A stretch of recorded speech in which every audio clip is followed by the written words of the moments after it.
countless times Okay, in the documents how that many have people were been released. assigned? If I could finish, I'm going to read you the stats. I just simply asked whether or not it was true that it was 1,000 folks who were assigned that task. Were those reports accurate? There are more than 500 attorneys and reviewers. I cannot give you an exact number. And I wanted to ask you about that also, because this is a different question that you're getting to now. There were 500 DOJ lawyers and others assigned the task of redacting the appropriate information, including identities of the Epstein victim survivors from the Epstein files prior to their release. 500, is that correct? If I could have finished my answer, there were more than 500 attorneys and reviewers who assisted with the. They asked the question and they don't want an answer. That answers my question, ma'am, and I'm going to move on. I'm going to move on. General Bondi, would you agree? Time belongs to the gentleman from Georgia. General Bondi, would you agree that your 8 years of service as the state of Florida's Attorney General, the third largest state in the nation, served as an excellent preparation for your current role as Attorney General for the United States of America? Not only that, I was a career prosecutor for 18 years. And for 18 years. And for 18 years, you ask a question and doesn't want an answer. This is theatrics. Well, no, for 18 years, you prosecuted serious felony cases, including drug cases, correct? Oh, I prosecuted homicides. I prosecuted capital cases. I prosecuted domestic violence cases. I prosecuted multiple cases, and that's why I feel for all of these victims. And did you ask Merrick Garland this when you were sitting before him, sir? You also prosecuted sexual assault cases and child sex trafficking cases, correct? I answered that question earlier. I prosecuted multiple cases when I was a prosecutor. Bottom line, you're an experienced and seasoned. For 18 years. Mr. Chairman, will you remind her of the rules? The time belongs to the member of the committee. You are a seasoned and experienced prosecutor, correct? I think we've established that. Yes or no? Does he want an answer or not? I think he wants to say I want a yes or no answer. I think he wants to say no. I want a yes or no answer, but I'll live with what you have already said. Let me ask you this question. Clearly, in the prosecution of sexual assault cases, you are acutely aware of how important it is to protect the identity of victims of sexual assault, correct? I have addressed this multiple times. I think others were cutting me off when I was trying to. Well, I just simply asked, are you aware of the fact that it's vitally important to protect the identity of sexual assault victims as you prosecute the people they accuse of assaulting them? Isn't that correct? Excuse me. As we have said multiple times, protection of the identity of all victims of the victims are is protected. So very you are important. protected under. Do you want me to answer or do you want to interrupt? Well, because you're not answering the question. You do a Jekyll and Hyde kind of routine around here, and I just want you to answer my questions.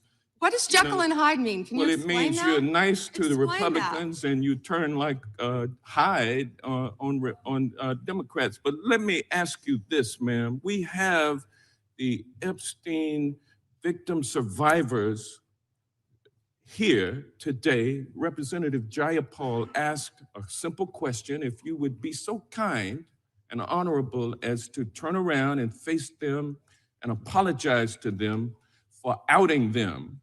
I mean, how many lives have been derailed because your department was either sloppy and incompetent or willfully trying to intimidate and punish these ladies? Your time for coming is up. Forward. Which was it? The time of the gentleman has expired. The gentleman yields back. The chair now recognizes the gentleman from Wisconsin for 5 minutes. Attorney General Bondi, my colleagues on the other side of the aisle have spent the past several months attacking the administration for doing exactly what the American people wanted when they overwhelmingly elected President Trump, securing our border and enforcing our immigration laws. I find it a bit ironic because this is the same party who just a few years ago were openly supporting strong immigration enforcement after witnessing criminal illegal aliens wreak havoc on the American communities.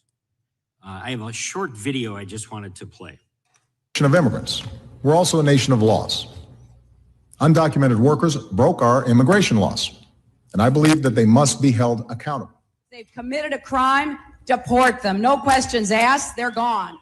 No great nation can be in a position where they can't control their borders. While we need to address the issue of immigration and the challenge we have of undocumented people in our country, we certainly don't want any more coming in. Every place in this country are rightly disturbed by the large numbers of illegal aliens entering our country. The jobs they hold might otherwise be held by citizens or legal immigrants. The public service they use impose burdens on our taxpayers. That's why our administration has moved aggressively to secure our borders more by hiring a record number of new border guards, by deporting twice as many criminal aliens as ever before, by cracking down on illegal hiring, by barring welfare benefits to illegal aliens. Illegal immigration is wrong, plain and simple. When we use phrases like undocumented workers, we convey a message to the American people that their government is not serious about combating illegal immigration, which the American people overwhelmingly oppose. If you don't think it's illegal, you're not going to say it. I think it is illegal and wrong. Open the borders, my God. You know, there's a lot of poverty in this world, and you're going to have people from all over the world. And I don't think that's something that we can do at this point. Can't do it. Yes or no? Would you allow the cities to ignore the federal law? No. We simply cannot allow people to pour into the United States undetected, undocumented, unchecked, and circumventing the line of people who are waiting patiently, diligently, and lawfully to become immigrants in this country. So Attorney General Bondi, what's the Trump administration, DOJ, doing to end the open border policies of the prior administration that saw dangerous drugs and criminal aliens flood our communities? Congressman, President Trump has worked tirelessly, as you know, to close our border, which is what the Democrats had asked for in that video. President Trump closed our borders on day one. He is protecting Americans. He is protecting our kids from the influx of drugs that were flowing into this country from Mexico. The fentanyl precursors that were coming from China. These precursors were taken from China into Mexico. And in Mexico, they were mixed and freely taken right into our country, along with gang members, MS-13, TDA, freely coming into our cities around our country, thanks to Joe Biden's open border policies. That has stopped under Donald Trump. It will no longer happen under this administration, and he is doing everything to keep Americans safe. And let me continue. When he was elected overwhelmingly by the American people, the majority of the American people wanted Donald Trump. One of the main reasons was border security and keeping Americans safe. And that's exactly what he did.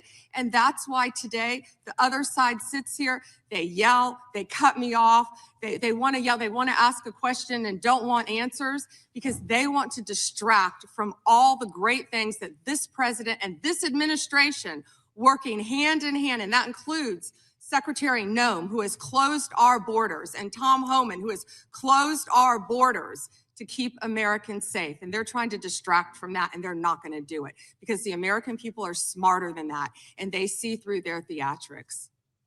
Thank you. Just quickly, yesterday, Senator Grassley reached out to my office to tell me that I was one of the 20 members that was now disclosed were under surveillance from Jack Smith. This brings up the question of non-disclosed orders and whether or not they should apply to members of Congress.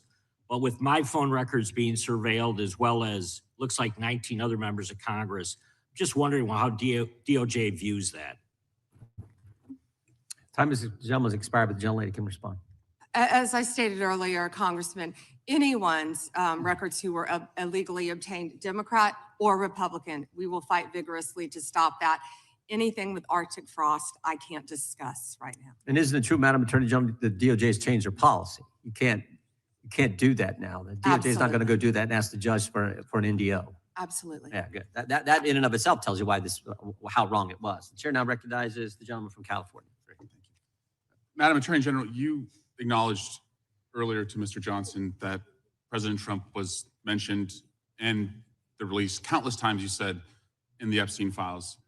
I just want to play a video, though, for you that I think speaks to the frustration that many of these victims have. Of times Trump's name appears in the files, so it could at least be 1,000 times. Is that right? The number is a total misleading factor. We have not released anyone's name in the Epstein files that has not been credible. Director, could it at we have least be 1,000 released times? every piece of legally permissible information. Okay, you can so- characterize the numbers however you want it. Claiming my time, Director. It sounds like if you don't know the number, it could at least be 1,000 times. Which It's not. means It's not. Is it at least 500 times? No. Is it at least 100 times? No. Then what's the number? I don't know the number. I understand why the victims are frustrated, and the Attorney General acknowledged what Mr. Patel would not acknowledge, that it was way more than 1,000 times. But I want to move, Madam Attorney General, to weaponization of government. And yesterday it was reported that 6 members of Congress had indictments sought against him, and they were not returned by a grand jury. My colleagues have spoken about their frustration of being in subpoenas and having cell phone records combed through. Well, in 2017 and 2018, Adam Schiff and I had our cell phone records and email records combed through, not by you, but a different Department of Justice under the president. It was in retaliation for our role in the Russia interference campaign. An Inspector General report would find this improper and that the predicate for it was absurd. In 2020, after sitting on 2 committees that were a part of the president's first impeachment, an FBI agent leaked my cooperation in a national security case where my campaign was targeted. The president's FBI senior leadership authorized 2 statements to the press that said I was never suspected of wrongdoing and only helped the investigation. But that didn't stop the death threats or my GOP colleagues from referring me to an ethics investigation where Kevin McCarthy's chairman on the ethics committee would find the same thing as the FBI. Our current FBI director would then write a book called Government Gangsters and then identify a long list of enemies. About a quarter of them have been either investigated or indicted.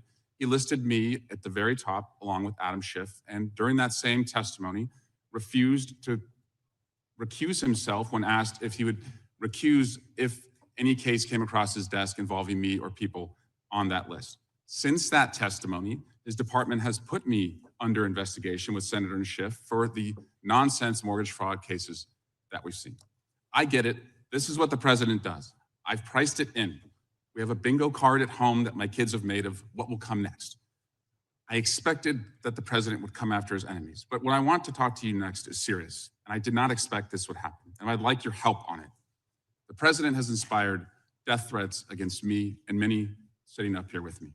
In June 2025, an individual left 11 voicemails at my district office. On the voicemails, they said, "Get the message to him. I'm going to hunt him down, that motherfucker, and toss his ass over the Golden Gate Bridge by my fucking self." Donald Trump's Department of Justice in the Northern District of California declined to prosecute.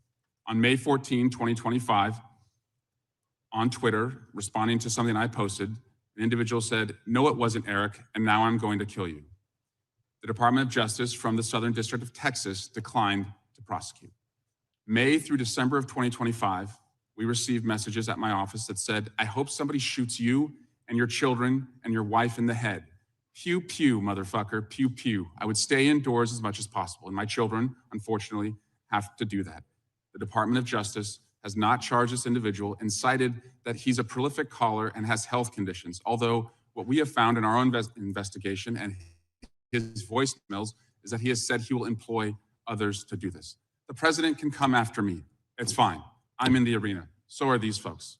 But we never expected that the Department of Justice would not seek to prosecute and investigate those who are making threats against us. And that would include those on that side of the aisle. And I'm just asking for your help to protect life, because life is at risk with the environment we're in right now. Congressman, I completely agree with you. I know about several of those personally involving you. I believe one has been charged publicly, and there's something I would be happy to talk to you about off camera, but I can assure you that they are very serious.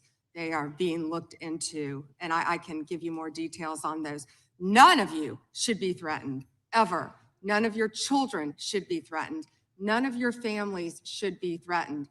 And I will work with, you can come into my office any day. I will work with all of you on both sides of the aisle if you are ever threatened. And I'll gladly talk to you after this hearing about your cases. But I can tell you some of them are very active. Appreciate that. I yield back. Gentleman yields back, and we're sorry for what the gentleman and his family have had to go through.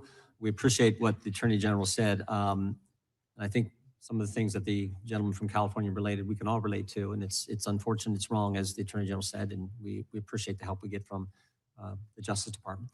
With that, we will now recognize the gentleman from New Jersey, Mr. Van Drew. Thank you, Chairman. I don't know where to begin. Thank you for being here, General. Right, see me when I'm right in front of you.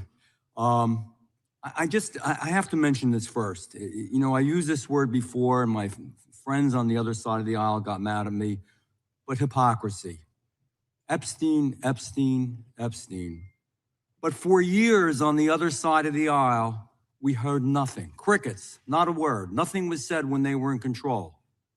Nothing was mentioned basically the last summer, and the ranking member points out that he did do something last year. Yeah, he did a letter complaining about the plea deal for Maxwell, but it wasn't a big deal.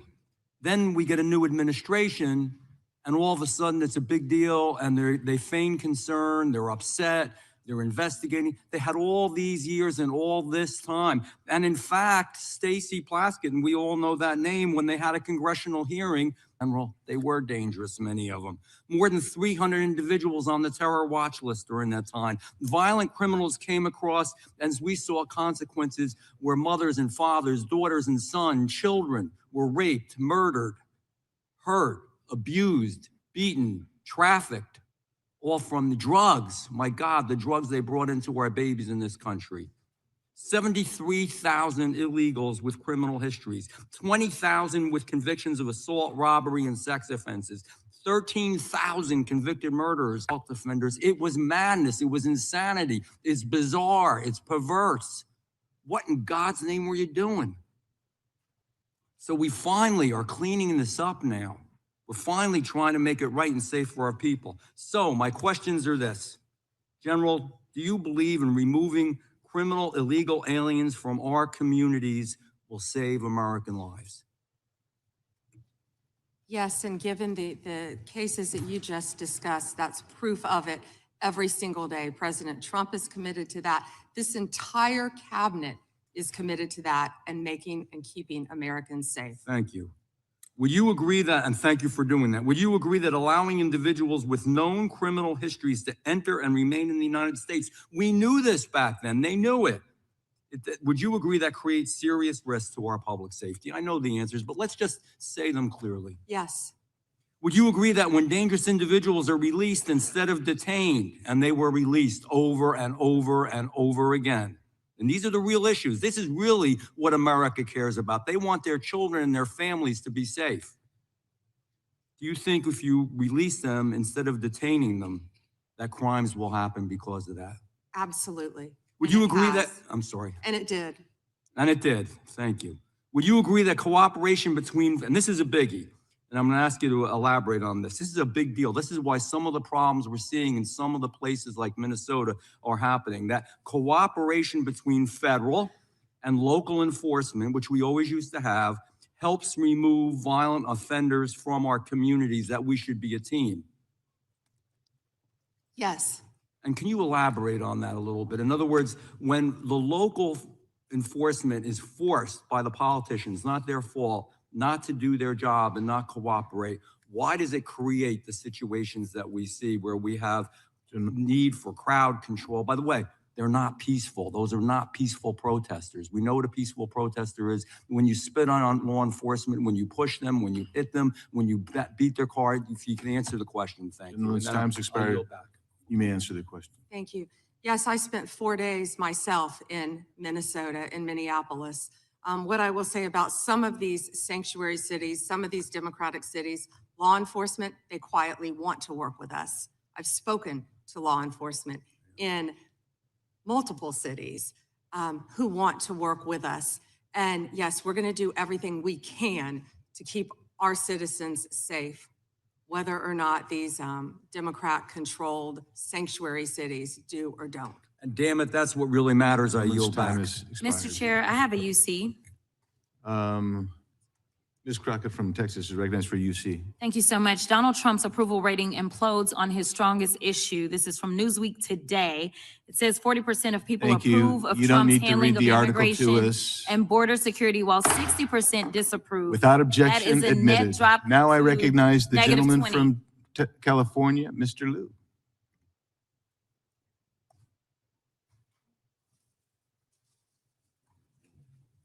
Thank you, Attorney General Bondi, for being here today. I'm going to show you two photos. Thank you. I'm going to show you two photos of former Prince Andrew. Prince Andrew attended various parties with Jeffrey Epstein.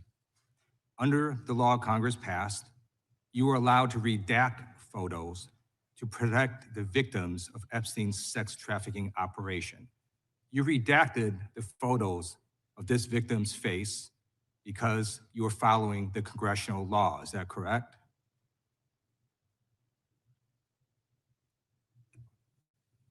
I'm sorry that we redacted the victim's Because you were face? following the congressional law, correct? Yes. Okay. You have now established that please put the photos back up, that we are looking at a sex trafficking victim. Under the Federal Victims Trafficking Protection Act, not only is Jeffrey Epstein guilty, but anyone who patronizes Epstein's sex operation is also guilty of a crime. That's why I find it absolutely despicable that you sought to protect Epstein's clients, like former Prince Andrew. Last July, you closed the case on Epstein's abusers. The July 2025 memo from your Department of Justice stated, quote, "We did not uncover evidence that could predicate an investigation against uncharged third parties." These two photos, please put the photos back up. These two photos staring you in the face are evidence of a crime and more than enough evidence to predicate an investigation against former Prince Andrew. So I ask you, Attorney General Pam Bondi, why did you shut down this investigation last July, and why have you not prosecuted former Prince Andrew?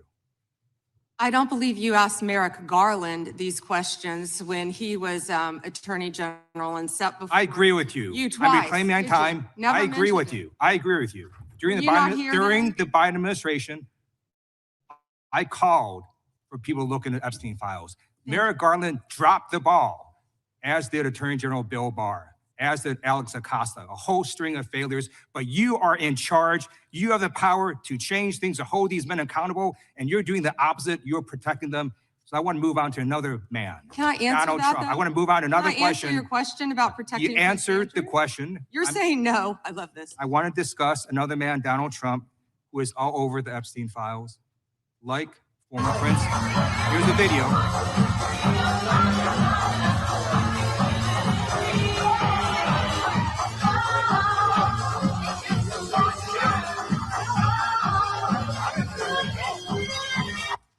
Like former Prince Andrew, Donald Trump attended various parties with Jeffrey Epstein. I want to know, were there any underage girls at that party or at any party that Trump attended with Jeffrey Epstein?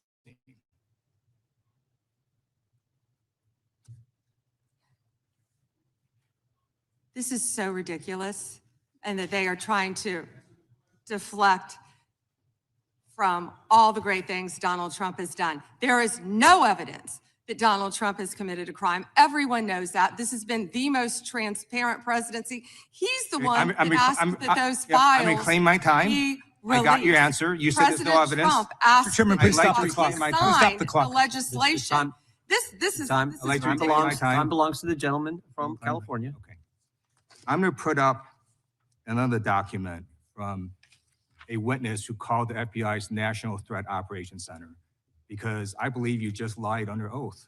There is ample evidence in the Epstein file. Don't you ever accuse me of a crime. I believe you just lied under oath, and this is all on videotape. You said there's no evidence of a crime. I'm showing you, here is a witness statement who called into the FBI's Threat Operations Center.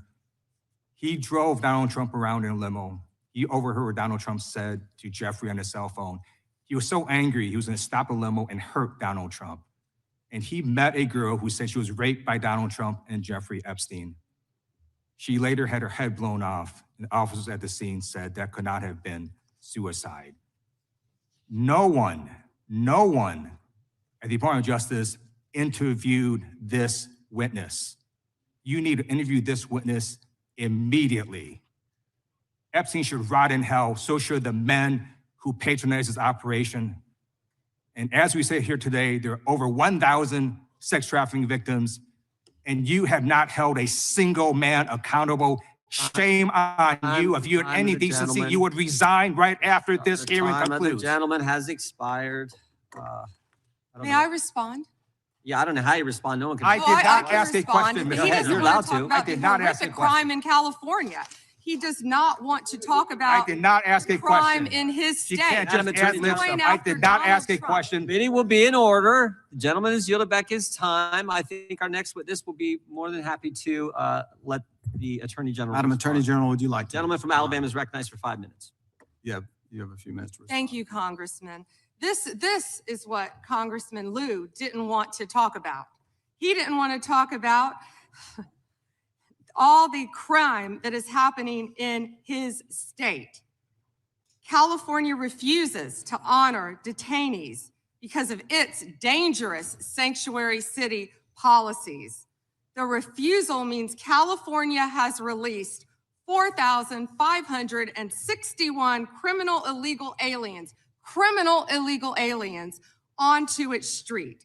The crimes of these aliens include 31 homicides, 661 assaults, 574 burglaries, 184 robberies, 1,489 dangerous drug offenses, 379 weapons offenses, and 234 sexual predator offenses. That's why they are deflecting. That's why they're trying to talk about the Epstein files. That's currently happening in his home state. Attorney General, thank you for being here, and I wanted to make sure you had time to respond. I'm going to change gears a little bit. In October, when you were testifying before the Senate, I know you and my friend Senator Katie Britt discussed concerns of infiltration of the illegal Chinese vapes into our country. As a father of three, obviously, I'm worried a little bit about this, and I believe that many parents in the country share our similar concerns. Can you provide an update on DOJ's work in this space over the past few months? Yes, and thank you for bringing that up. We're talking about the vapes. And this should be an issue where both sides of the aisle can work together on. Parents need to understand, children need to understand that so many of these are being manufactured in China, sent to our country, and have the potential to be laced with lethal drugs. We've seen an overdose. We need to get on the front end of this before we have another crisis and children are dying. I've partnered with Secretary Kennedy, of course, at HHS on this matter, but thank you for bringing it up. You know, they're selling these things as flavored vapes illegally in many stores around the country. Secretary Kennedy and I actually we went and did something on this, and it was sadly the day that Charlie Kirk was assassinated. And so it didn't get a lot of attention, nor should it have after that happened. But yes, we're continuing to work on that, and thank you for bringing that up. That's happening in all of our states, and I would ask everyone here, I know Congresswoman Ross was just nodding, it's happening in every state. And not only are they laced with THC, many of these vapes, but they could be laced with fentanyl. We have had a child, I wish I could think of the state it was in, but we have already had someone overdose. And we have to get together on this, and we have to get on the front end of this. And I would love to work across the aisle on this to protect our kids. How many school kids do you see now vaping? And it's not only, I believe a vape has 20 cigarettes, but you know, that's one vape is 20 cigarettes, I believe it is, but also what they could be laced with, because so many of them, the majority of them, are manufactured in China. Sure, and if you need additional resources, please let us know as you're going through the process. And then I'm going to change gears one more time on you. Under the Biden administration, there was a lot of confusion created when parts of the DOJ began treating software developers like financial institutions. Even when they did not hold or control anyone's money, they were simply building the technology. That uncertainty made it harder for Americans to build, innovate here at home. Earlier this year, the Deputy Attorney General issued a memo entitled Ending Regulations by Prosecution, a clear break from the Biden administration's approach. And I think it's important that that's a good step in the right direction. But can you talk a bit about how the DOJ is now putting that memo into practice, especially when it comes to making sure that people are just writing the software and don't control the user's funds, we don't want them treated as an unlicensed money, or they're not money transmitters. So. Yes, and we're doing everything we can to protect the American people on that. And I would refer everyone to Deputy Attorney General Blanche's memo, and we're working as hard as we can on that topic. Because we want to lead the way in the space on that, so we appreciate the help. And with that, Mr. Chairman, I'll yield back 10 seconds. Gentleman yields back. We'll recognize the gentleman from Arizona for unanimous consent. Thank you, Mr. Chairman. I have a number of UCs. Gentleman can proceed. Thank you. Bombshell new docs show Trump called police about Epstein in 2006. Without objection. Kamala Harris defends Biden administration decision not to release Epstein files. Without objection. Why weren't they released during the Biden administration? Without objection. House Democrat Stacey Plaskett exchanged texts with Epstein during 2019 congressional hearing. Without objection. New York judge allows Epstein victims' claims against Plaskett to proceed. Without objection. Hakeem Jeffries solicited funding from Epstein in 2013 after financier was convicted child sex offender. Without objection. Jeffrey Epstein was invited to dim fundraising dinner and to get to know Hakeem Jeffries by firm working with Brooklyn's Barack. Without objection. An email from Leslie Groff to Jeffrey Epstein concerning Hakeem Jeffries fundraising. Epstein file says Biden was replaced in 2019, question mark. Without objection. Thank you. Gentleman yields back. The gentleman from California is recognized. Mr. Correa. Thank you, Mr. Chairman, and welcome, Ms. A.G. Bondi. I agree with you. Our top priority should be protecting Americans. In my past life in the California State Legislature, I did a lot of work on solving sex crimes, passing legislation to update our codes. And I found that the biggest challenge to solving sex crimes is reporting them. Victims have to have the guts to stand up to report those sex crimes. But it's not easy. It's the most unreported sex crime there is. Crime there is sex crimes. It's painful, humiliating. A lot of time the victims don't think anything's gonna come out of their reporting these crimes. Then we have adults who as children were molested, boys and girls who will live in silence for the rest of their life. I believe the Epstein files are just one of many sex rings, sex crimes taking place in our society today. I hear 1,200 Epstein victims, some additional victims as young as 9 to 10 years old. The challenge I have today, what bothers me today about this hearing, Madam AG, is what's the message we're sending out there on Main Street? Shouldn't ask a question I don't know an answer to, but I'm gonna ask the victims behind you right now. First, can you please stand up? And then, can you please raise your hand if you think after everything you've heard today, you feel that our AG, the feds have your back? Do we have your back? Raise your hand if you're confident that we got your back. And that's the issue, Madam AG. We've got to make sure that victims stand up and report the crimes. Otherwise, we're going to be taking a step backwards. Today, AI, cyber, social media, the new realm for people to be hurt, attacked sexually. These are the areas I'd welcome the opportunity to work with you on. It's not your problem. It's not my problem. It's our problem. But to have redacted files that are not showing us the names of these predators is wrong. These are very powerful people.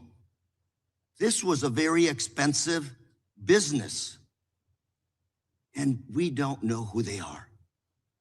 I would imagine they're very prominent Republicans, very Republican Democrats, and we are covering up for them. We got to know what's going on out there, Madam AG. It looks like you want to say something. I'm going to give the opportunity to address my statement. I look forward to working with you on any crimes involving child sex predators, children, and also cyber crimes. That is a tremendous problem now throughout our country. AI, you are correct. AI is causing great problems online we're working on that though. AI is an incredible tool, but it also can be fraught with peril with victims of crime. I've experienced that with someone I know who we've been trying to help. I look forward though to working with you on that and all Madam, cyber crimes. Can I? Please, go ahead.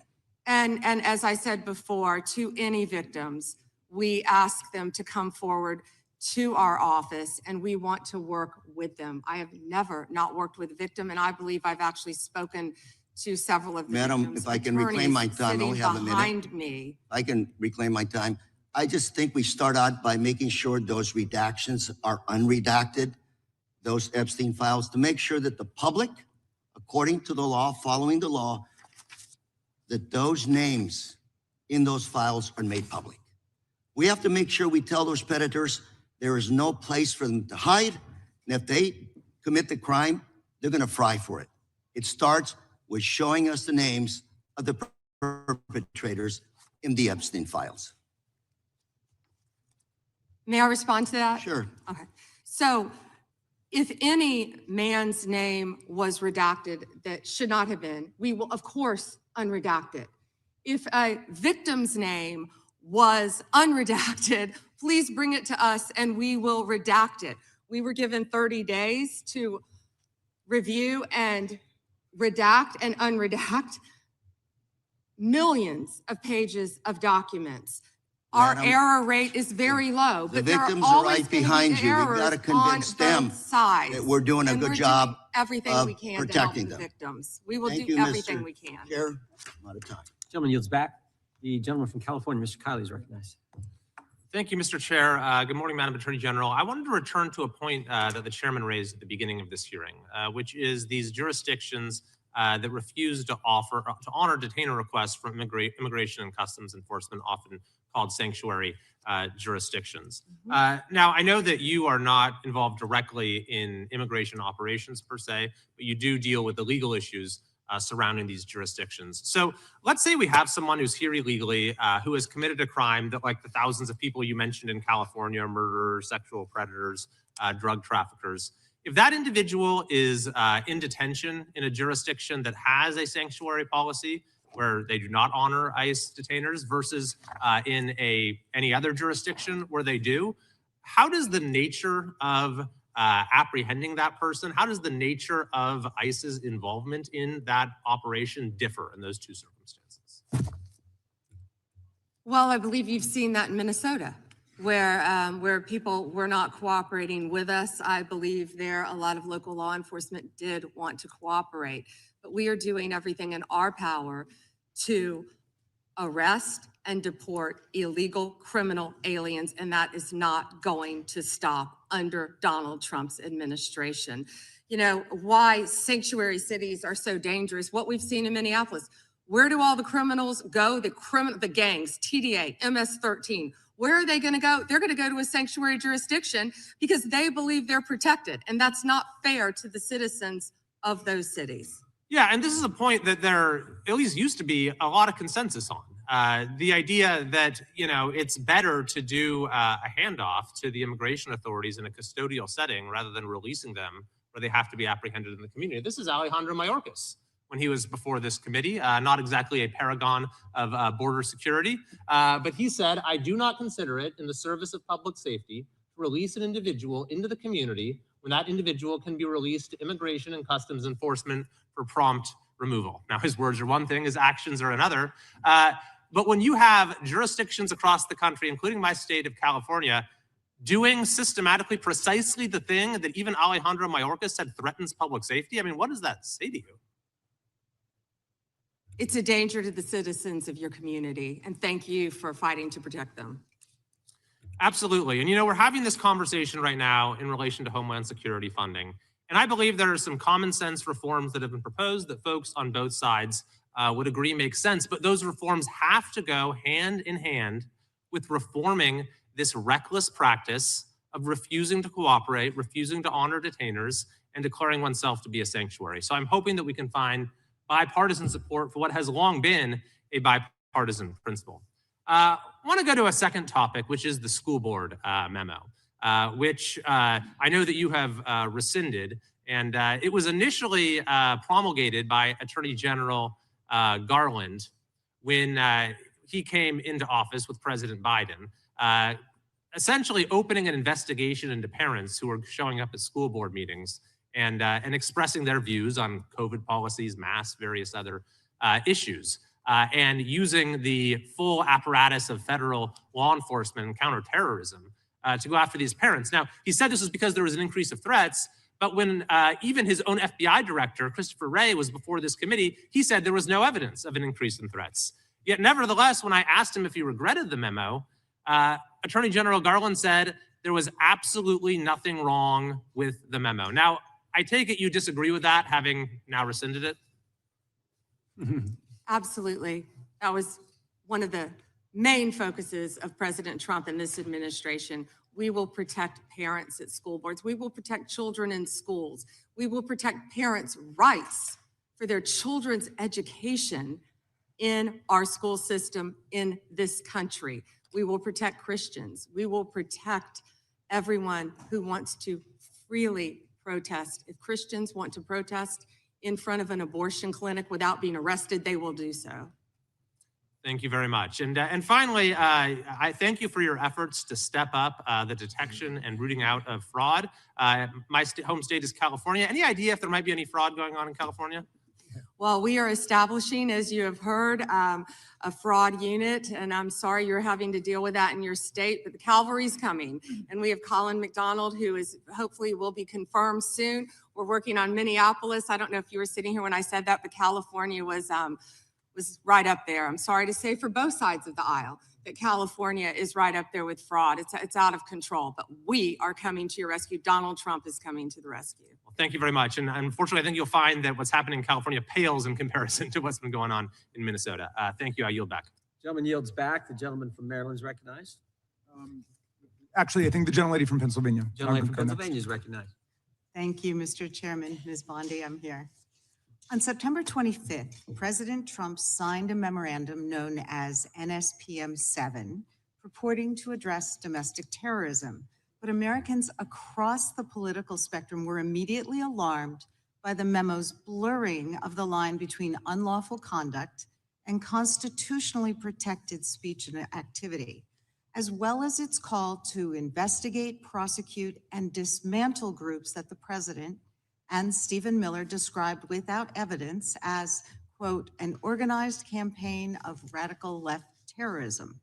Now, counterterrorism experts were further alarmed by the administration's singular focus on left-wing extremism, combined with the sudden deletion from the DOJ website of decades of research and law enforcement analysis, which had concluded that right-wing extremism poses the greatest terrorism threat to Americans. The president's memo broadly and vaguely links violent conduct to ideologies, and it targeted specifically anti-American, anti-Christian, and anti-capitalist beliefs, as well as, quote, hostility to so-called traditional American views on family, religion, and morality, end quote. President Trump has repeatedly and openly, however falsely, tried to brand his political opponents with these sentiments listed in his memo. But as you know, as a lawyer, Holding beliefs that the White House disagrees with is not a crime.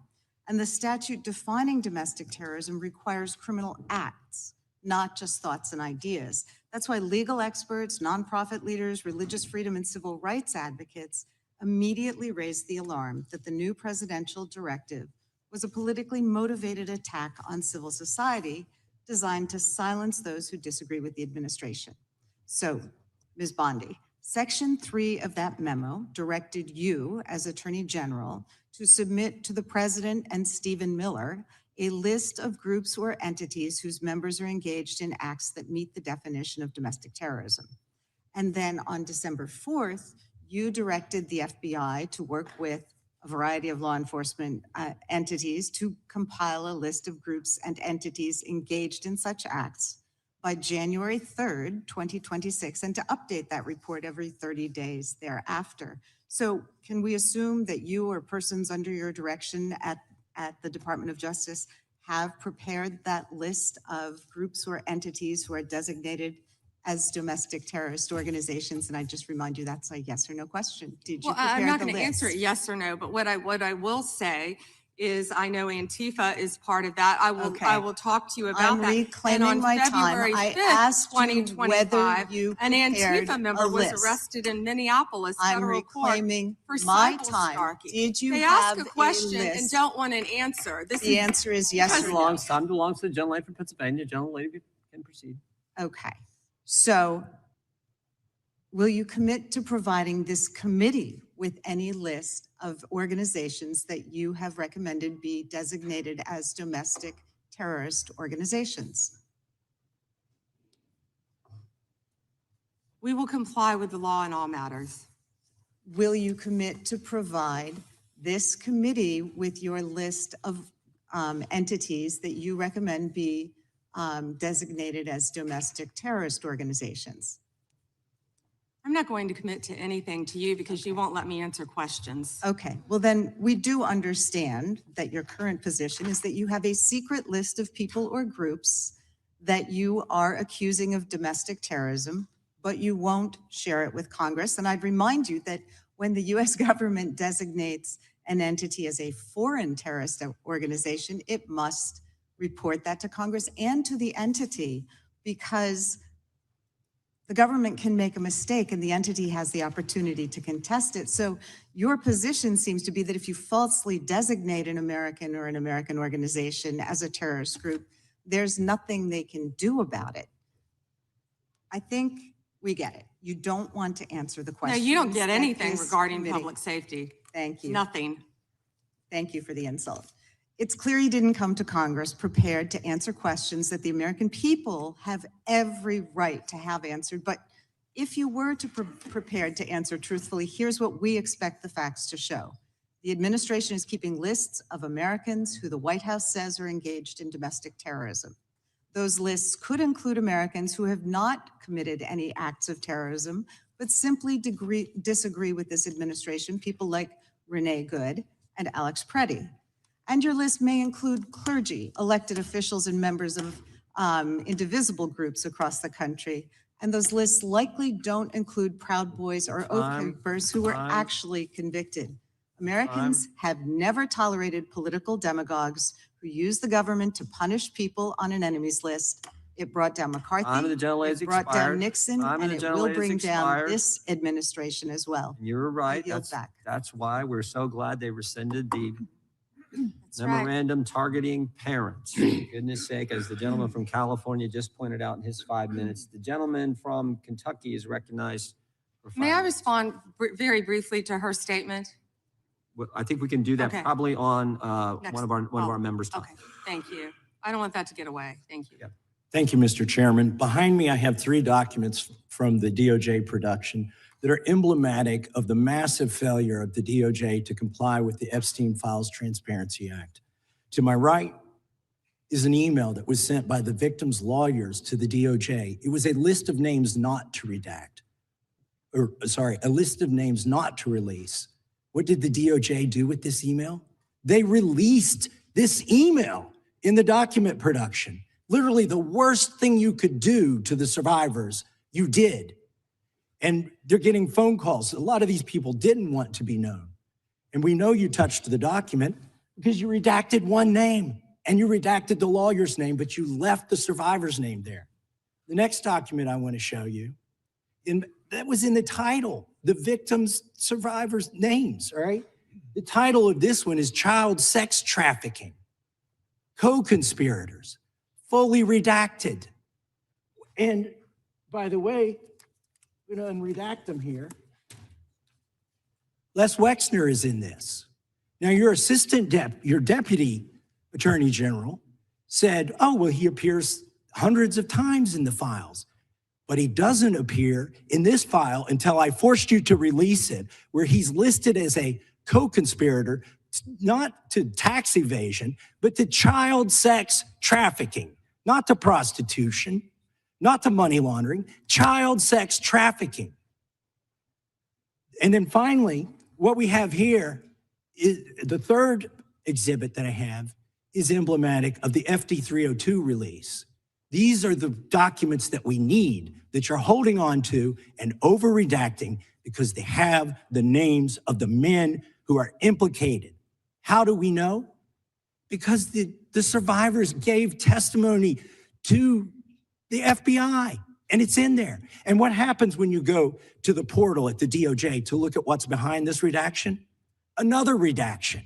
So we can't even see them. And then there's some of these files you've pulled down from the website that we will never see because we can't search the redactions. So I have several questions for you. Who's responsible? Are you able to track who in your organization made this massive failure and released the victims' names? Are you able to track who it was that obscured Les Wexner's name as a co-conspirator in an FBI document? Do you have that kind of accountability? I believe Wexner's name was listed more than 4,000 times. Yeah, I already told you that. This is where he's listed as a co-conspirator. Can I finish my answer? Come on, let me finish my answer. We corrected that within 40 minutes. He was already, you're acting like everybody's trying to cover up Wexner's name. Reclaiming my time. I'm going to answer this question. Reclaiming my time. He was, Mr. Chairman. This is how this works. Can I have my time back? Mr. Chairman, the gentlelady can give her answer. The time belongs to the gentleman from. All right, I'm reclaiming my time. Can I give my answer? So I'm going to put the language of the bill up on the screen. Chairman, may I give my answer on that? It's a political question. joke, and I need to give my answer on that. We'll let the Attorney General respond, and then the gentleman can move to his next question. It's my time. Within 40 minutes, you asked me a question. Within 40 minutes, Wexner's name was added back. Within 40 minutes of me catching you red-handed. There was one redaction out of he's over listed as a co-conspirator. and we invited you in. Gentlemen. This guy has Trump derangement syndrome. He needs to get, you're a failed politician. Gentlemen, You need to I get want on you to watch the matter. video. Mr. Chairman, please restore his time and remind the witness of the rules here. There is no credible information. None. If there were, I would bring the case yesterday that he trafficked to other individuals. Is that your position as well? My position is any victim who comes forward, of course, we would love to hear from them. 1-800-CALL-FBI. Did you ask Merrick Garland that the last 4 years? Did you talk about Epstein? I am reclaiming my time. I'm glad you're asking about Merrick Garland. You don't get to reclaim because time this when is you don't. bigger than Watergate. When I don't answer a question this the way goes you want. over 4.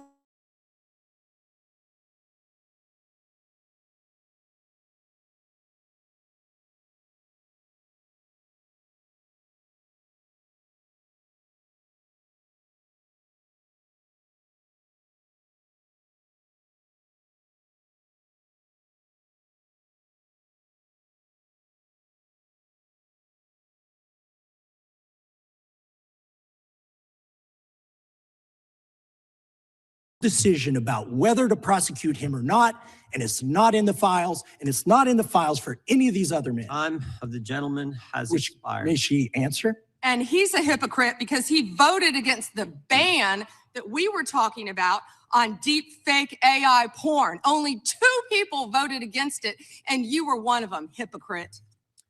The gentleman's time has expired. Mr. Yeah, Chairman. I would, order. Mr. Chairman, could she answer the question? Chairman, I was wondering, The gentlelady's allowed, the Attorney General's allowed to respond the way she wants to respond to any member's questions, Republican, Democrat. All right, I have unanimous consent.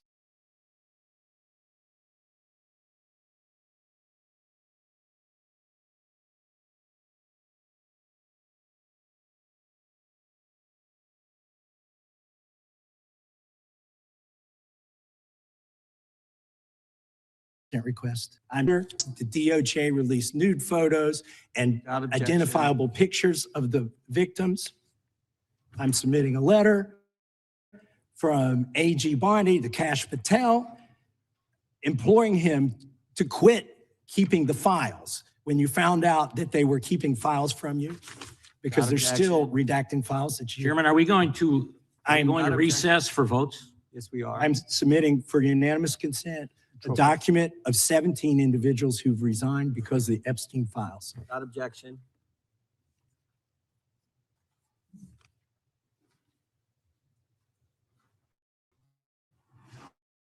Just want to check on how much time we have left in votes, but one thing I've learned here of late that they'll wait on this. How much time do we have? Oh, they just called. Okay. The chair now recognizes the gentleman from Maryland. And thank you, Mr. Chairman. I want to start by saying I appreciate what you said, Attorney General Bondi, and you said it to me personally, that you take the personal security of every member of Congress seriously and that people can contact you about that. And in these times, that's a very serious matter. So I thank you for that. Article 2, Section 1, Clause 7 of the Constitution is the Domestic Emoluments Clause. And it says that the president is limited to his salary in office and cannot receive any other money from the federal government while he's in office. It cannot be increased by $1. This president is the first president in U.S. history who has repeatedly sued the federal government for $230 million for the judicial search warrant at Mar-a-Lago, which was perfectly lawful and was never struck down. But now he's suing the IRS for $10 billion.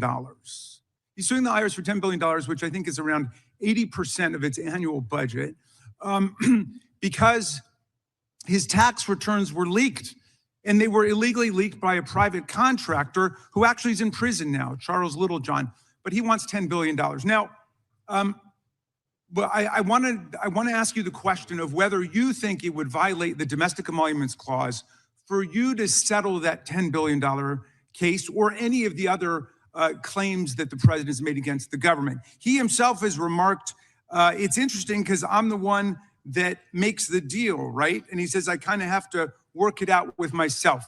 Do you think it would violate the Domestic Emoluments Clause for the president to work out a deal from people who are his subordinates under his unitary executive theory to get money in one of these cases? I'm not going to discuss pending litigation.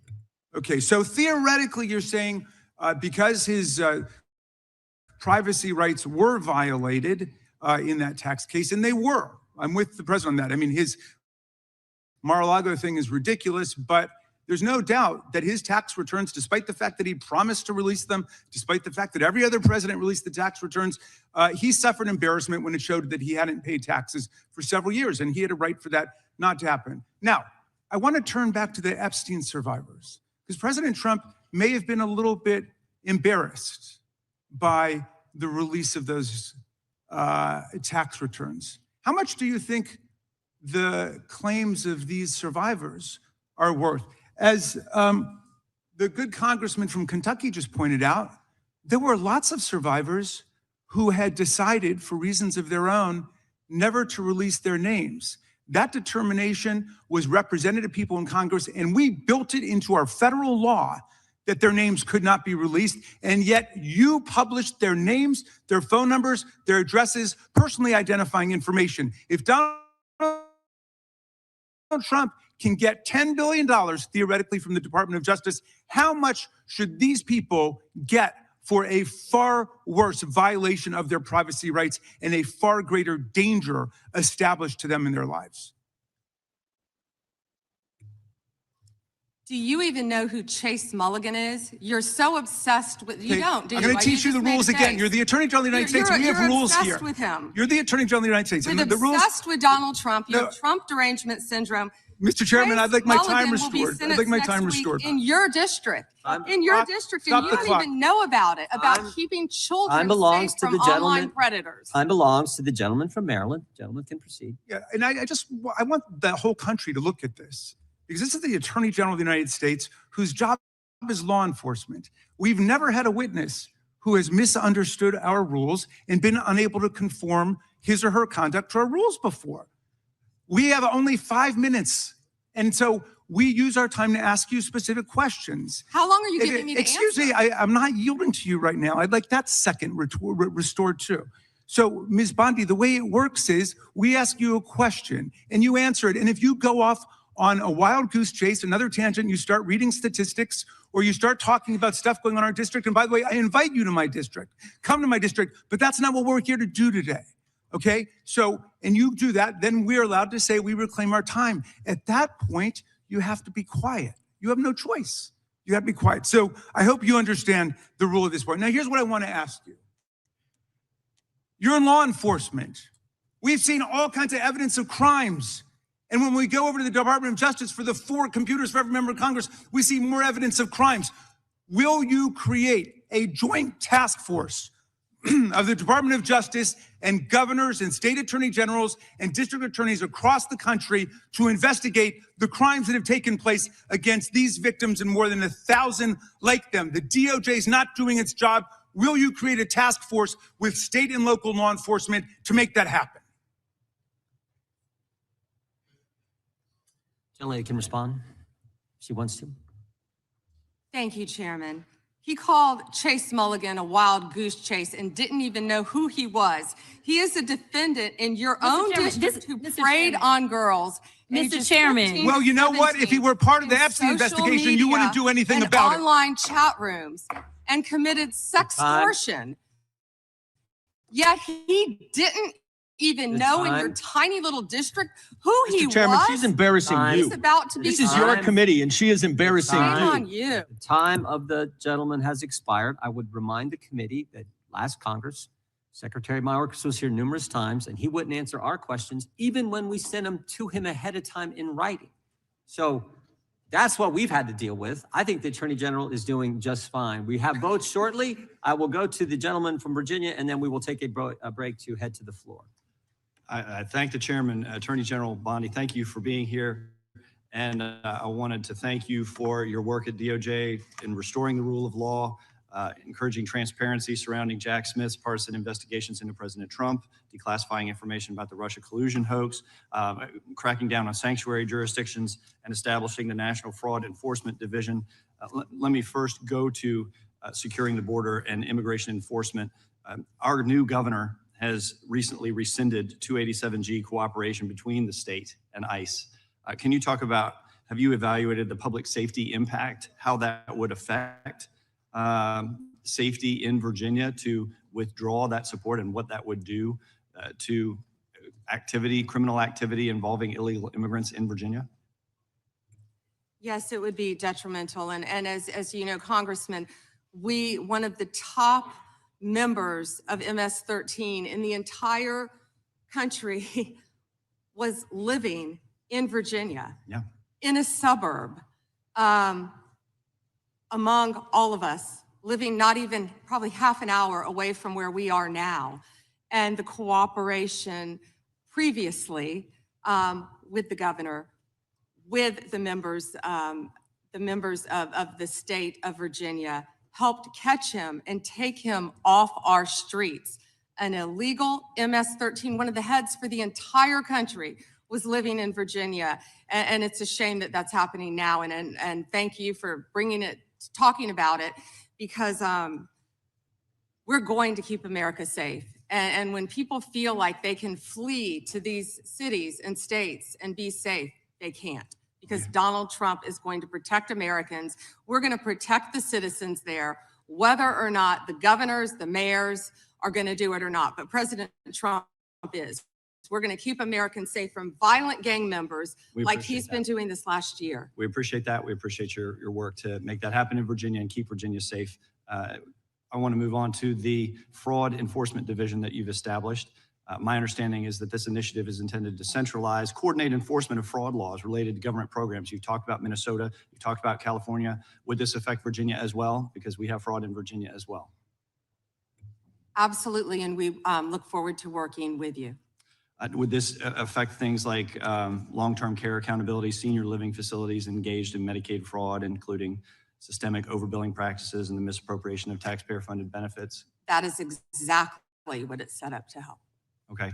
I know that whether it was related to fraud specifically or another subject, that under the Biden administration, there was a sitting member of the Virginia General Assembly under investigation. Is that investigation still ongoing? Can you speak to that? I can't discuss that. Okay. I'm going to move on to the Second Amendment rights of law-abiding Americans. Last year, President Trump signed the One Big Beautiful Bill into law, which included the Hearing Protection Act, part of it that was sponsored by myself and Congressman Clyde. It reduced the national firearms tax, $200 tax on suppressors and short-barreled firearms to zero.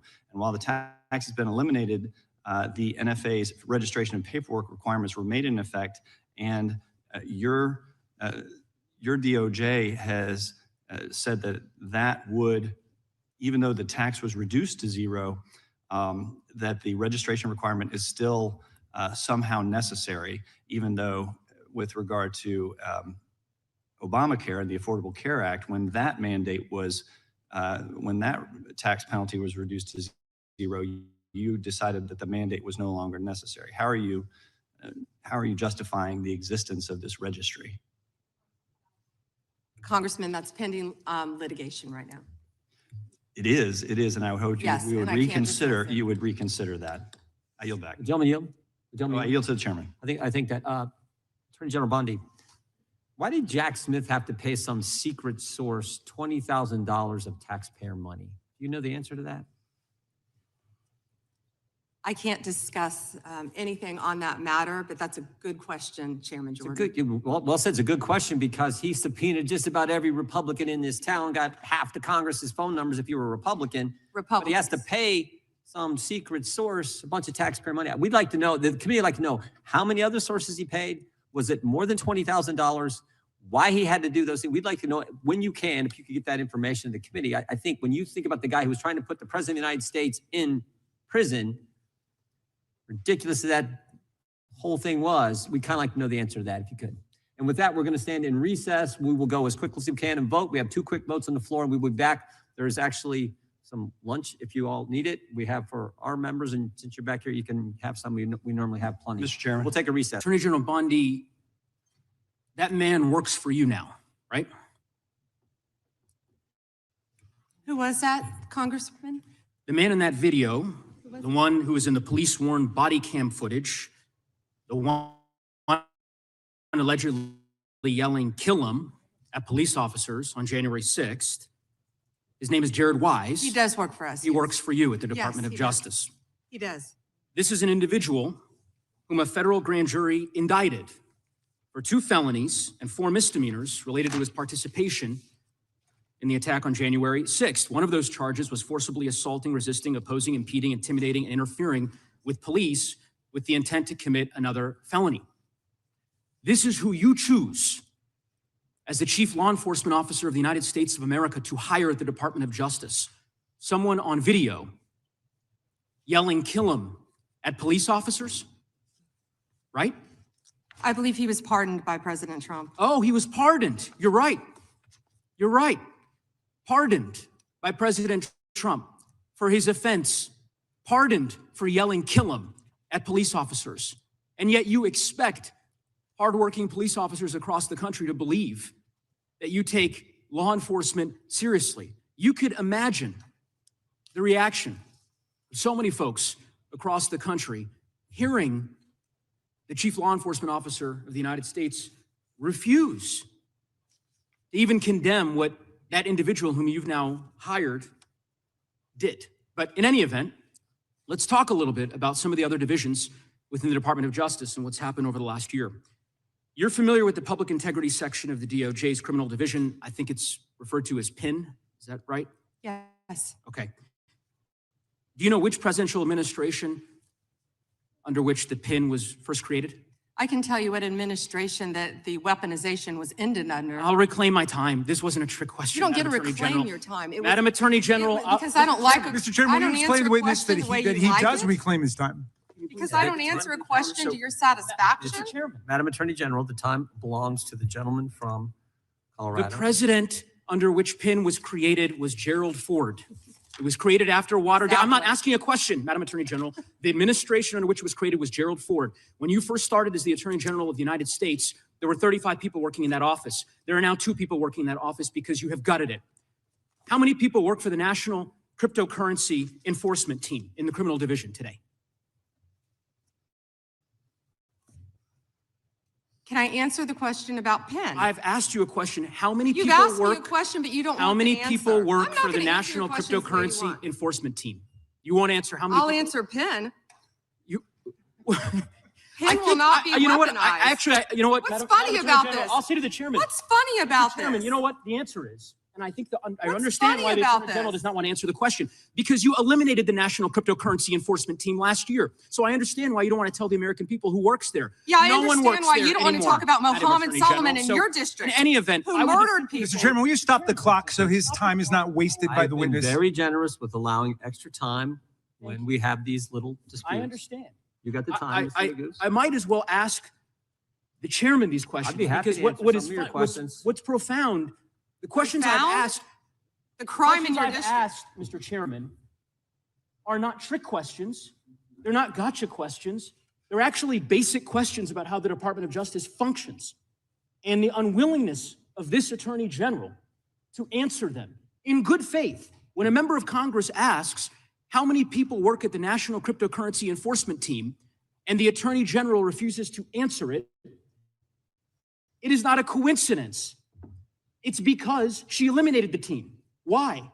Because her boss, the President of the United States, is making money hand over fist, $1.4 billion over the course of the last year through cryptocurrency holdings.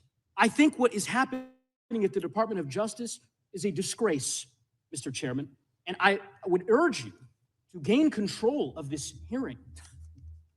With that, I yield back the balance of my time. Yeah. I would ask the gentleman, does he agree with the standing up of the Deputy Attorney General for dealing with fraud? That's something that's happened in this administration. First time. You talked about PIN. That happened with this Justice Department. We're talking about this committee. Mr. Chairman, had you answered the question, had the Attorney General answered the question in that way, perhaps this hearing would have some modicum of resembling something that has typically been fairly conventional, an oversight hearing of the Department of Justice. The gentleman's That is time not has expired. The gentlelady from Wyoming is recognized for 5 minutes.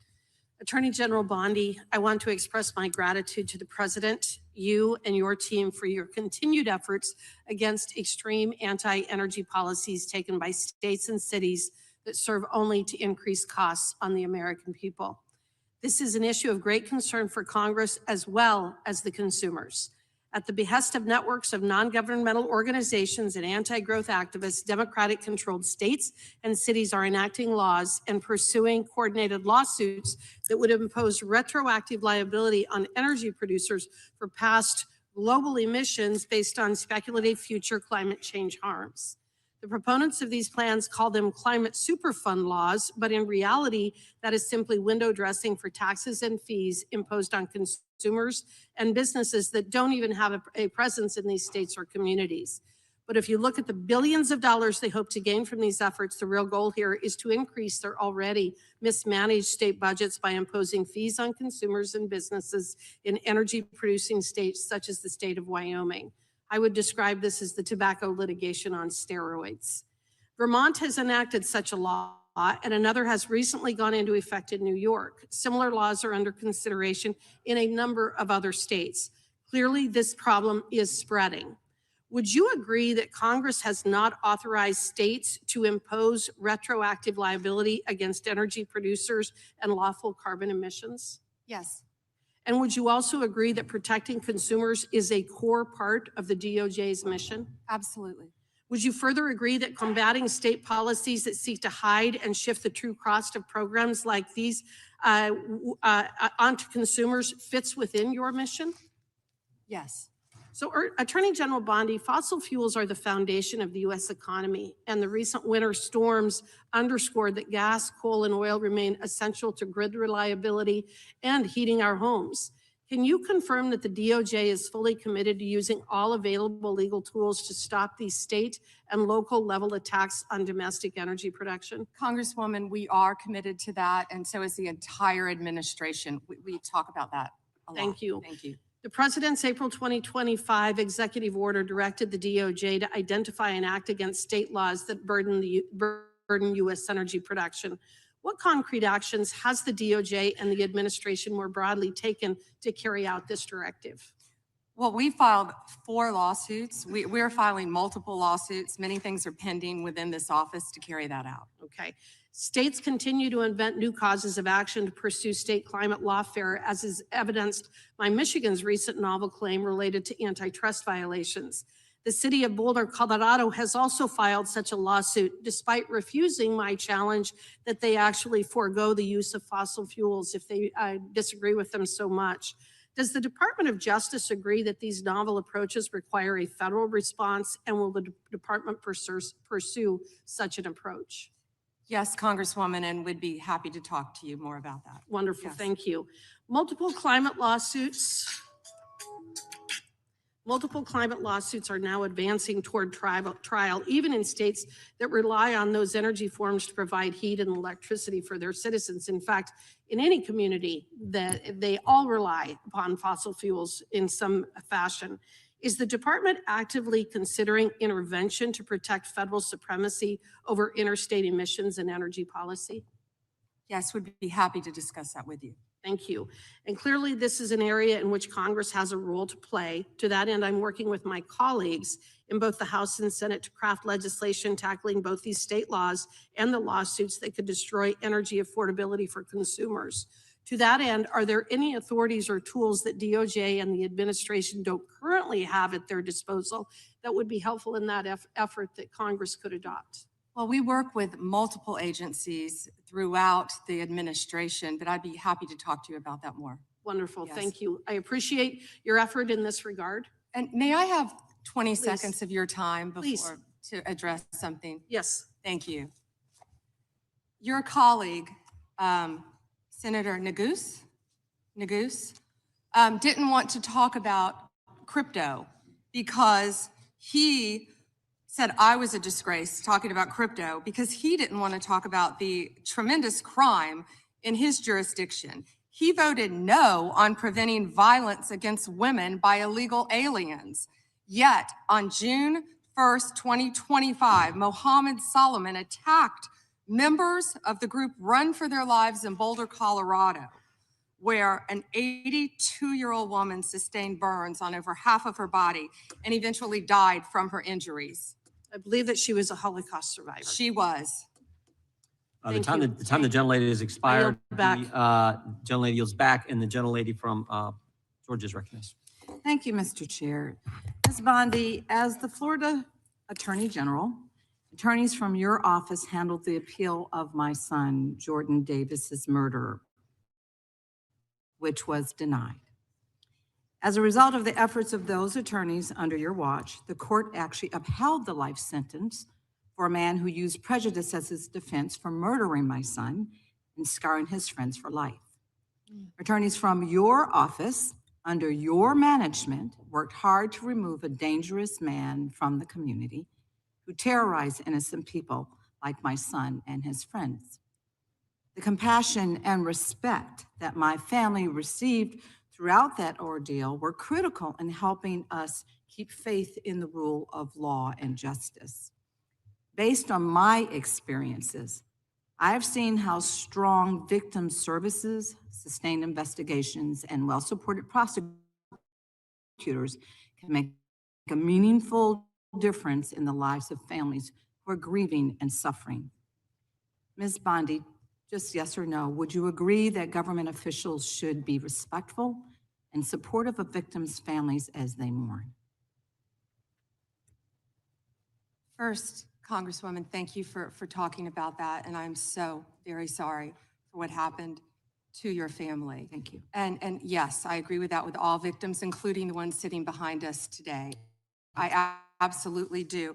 And Okay, also, thank you for voting yes on the Lake and Riley Act. Thank you for that. Thank you. Okay, so your answer is why the recent treatment of families in Minnesota raises really serious concerns for me. Because shortly after Mr. Alex Preddy was murdered, administration officials referred to him as an assassin and called Mr. Preddy the definition of domestic terrorism. They also lied about Mr. Preddy holding a gun and threatening officers. After Ms. Renee Good was murdered by ICE officials in Minneapolis, administration officials also accused her of being a domestic terrorist and investigated her wife in a clear act of retaliation. The statement Mr. Preddy's mother made after the murder resonated with me more than you'll ever imagine. She said that, and I'm quoting, "The sickening lies told about our son by the administration are reprehensible and disgusting," end quote.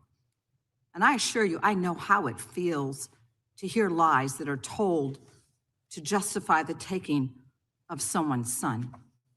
They were used by my son's murderer as a defense, and those lies still affect me today. He was called a thug, and he was called a gangbanger. And the attorneys from your office actually defended my son's name, his memory, and defended his honor. I'm certain that Mr. Preddy's mother watched videos of her son, Alex, an ICU nurse at the VA hospital, using his phone to record federal agents. She also watched him getting pepper sprayed, kicked, hit in the head, and surrounded by at least 7 agents before having his gun removed from his waistband, which he legally carried. And she watched seconds later as 2 of those agents shot her son Alex at least 10 times. The administration was quick to spew an incorrect narrative and call him so many things that they wanted us to ignore the truth that we actually saw with our own eyes. Ms. Bondi, will you denounce the statements that were made to tarnish the names of Alex Preddy and attorneys back in Florida under your watch protected my son's name? What I will say is we are looking at everything to shed light on what happened that day, and it is an ongoing and active investigation. Both of those cases, and I assure you they will be investigated. Investigating, we understand that, but will you do everything in your power, as you have done for my case, as you are asked to do, as you've sworn an oath to do? It is your responsibility to make sure that you are following the rule of law. Those families in Minnesota, they deserve the same respect. They deserve a full investigation, which you have not even begun to do yet.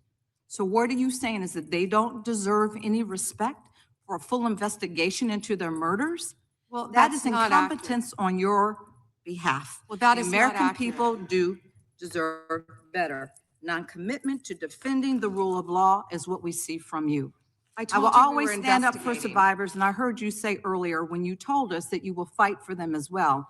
And based on the information before us, these families have not received the same commitment to investigate what happened to their loved ones, nor have they received the respect that I would expect from the nation's top law enforcement officer. Investigations have been slow-walked, they've been canceled, and the special agent assigned to Renee Good's investigation resigned following pressure from your officials to reclassify Ms. Good's case. Time of the For gentle families seeking answers and accountability, the withdrawal of investigative Time of the resources is gentle simply lady unacceptable. has expired. The gentle lady yields back. The gentleman from California is recognized. Thank you, Mr. Chairman.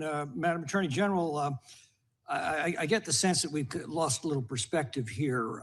The most fundamental responsibility of government is to protect the lives and property of its citizens. Now, you cited some crime figures in your opening statement, and I wonder if you could repeat them, because I think it's one of the most extraordinary achievements of the Department of Justice in our history. And I don't think some of my colleagues heard you clearly.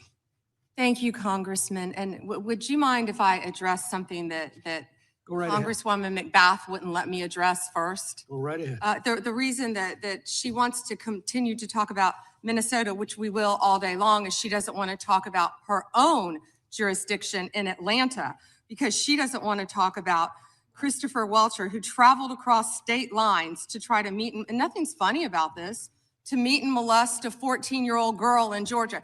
That's why they're watching the clock. The American people should know for the second it runs out, because they don't want to address anything in their jurisdiction. They're elected to represent people in their jurisdiction. We prosecuted illegal aliens who ran a large-scale meth operation in the Atlanta metro area. You understand we don't prosecute, Madam right, Ms. Bondi? Madam Attorney General, On the law, I'm sorry, thank Mr. you. McClintock. So yes, the statistics I spoke of earlier, Congressman, under the leadership of the FBI, historic work has been done.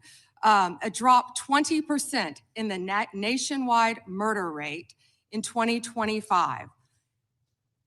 Least murders in our country since 1900, and that is to the work because of the credit of It's not just Donald homicides, is it? It's also other violent crimes, robbery. Could you go through that list real quick? Yes, Congressman. 100% increase in violent crime arrest in 2025 compared to 2024. What's that done to the violent crime rate in the country? It's plummeting. 1,800 gangs. Wait a second. Do you mean to honestly tell us, and you're under oath, that if we take violent criminals off the streets, we end up with less crime? I certainly hope so, Congressman, and that's our goal, and that's an President Trump's extraordinary concept, and I'm afraid it may be lost on some of our Democratic colleagues. I look at these numbers and they're absolutely staggering. It didn't happen by accident. It happened because of specific policies that you've implemented this year. And you mentioned a few of them. Would you continue? Over 6,000 child victims located, 22% increase. Over 1,700 child predators arrested, 10% increase. Over 300 human traffickers arrested. Let me jump down to DEA right now. That was just FBI. Under Terry Cole's leadership, and I talk to these people almost daily, our directors, and the amazing work that they're doing in all of your jurisdictions on the left and the right, working together to take drugs off our streets. Right. And I assume that our Democratic colleagues, some of whom represent some of our most crime-plagued cities and communities, have thanked you for this extraordinary accomplishment. Thank you, Congressman. We've seized more than 9,800 kilos of fentanyl and 47 million fentanyl pills. That affects every single person in this room. It doesn't matter what political party you are. People, everyone in this room knows someone who's died from fentanyl. A parent, a child, a sister, a brother, a friend, a neighbor, a relative. Everyone here knows someone who has been impacted by that. That is the common ground that I wish we could find to work together in this country, to take these drugs off the streets. And someone nodded with vapes. Well, in your opening statement, you said that this historic success in protecting the lives and property of Americans has occurred when local governments have cooperated with you. Yes. Let me ask you, what are the greatest impediments you're facing in bringing down crime across the country? Well, when local governments, of course, do not cooperate with us, and that's where criminals flee, in jurisdictions where they know they will be protected by local governments. And this is all about working together, and we have shown that in what we did in DC, what we're doing in Memphis, working together with Democrat mayors in these cities right here in DC. And very quickly, if you could tell us about the Safe Cities program and give us your read on what cities that avail themselves of this program can expect. Yes, so far, of course, we've been working in Washington, D.C., right here to do everything we can, working hand in hand with the mayor, with Metro PD, to keep everyone safe in D.C. And it's been a tremendous effort. And now we're in Memphis, working with the mayor in Memphis, as we talked about earlier, doing everything we can. These are iconic cities in our country, and we want to help every city in this country who wants and asks for President Trump's help to make America safe again. Gentlemen, Mr. Chair, I have receipts. let the record show that Democrat was applauding the Attorney General's answer there. The unanimous consent?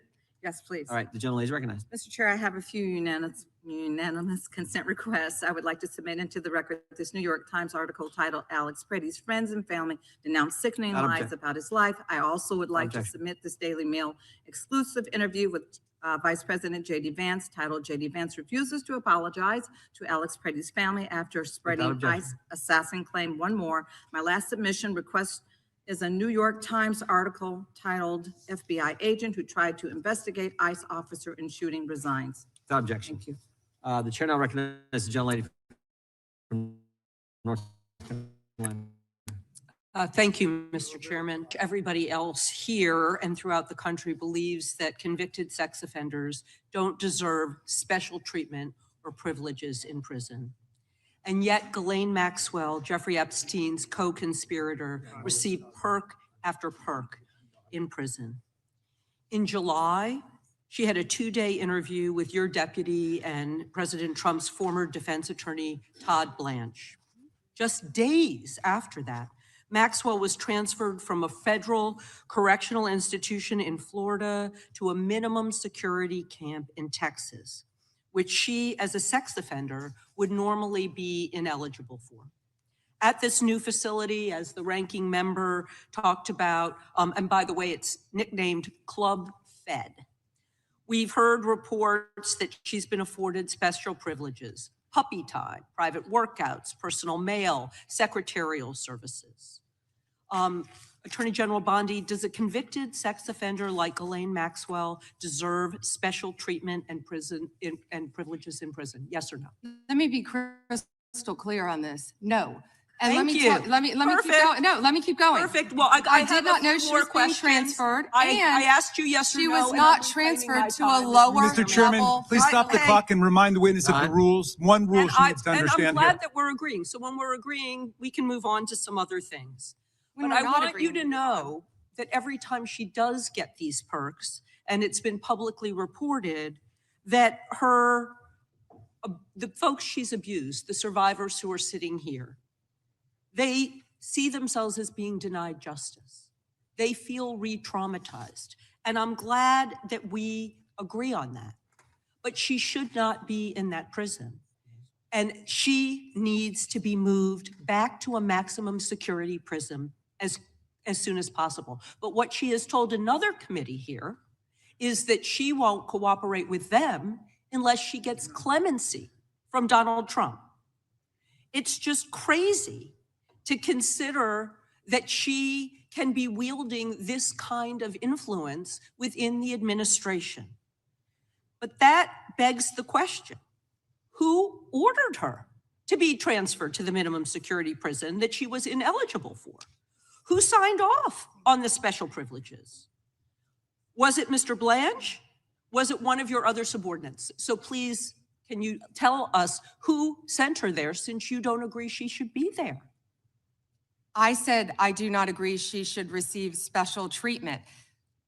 She was transferred, I learned after the fact, to the same level facility, and that is a question for the Bureau of Prisons. I was not involved in that at all. The same level facility, I don't know why, but you know, instead of talking about Ghislaine Maxwell, who hopefully will die in prison, you should be talking about Irina Zarutska. I have a couple who of died other on a questions. subway. Right, and I absolutely— You don't talk about that. I have been talking about it and actually helping with these issues, but we're gonna move back to you. I bet we are. Yes, of course, because you're here to testify.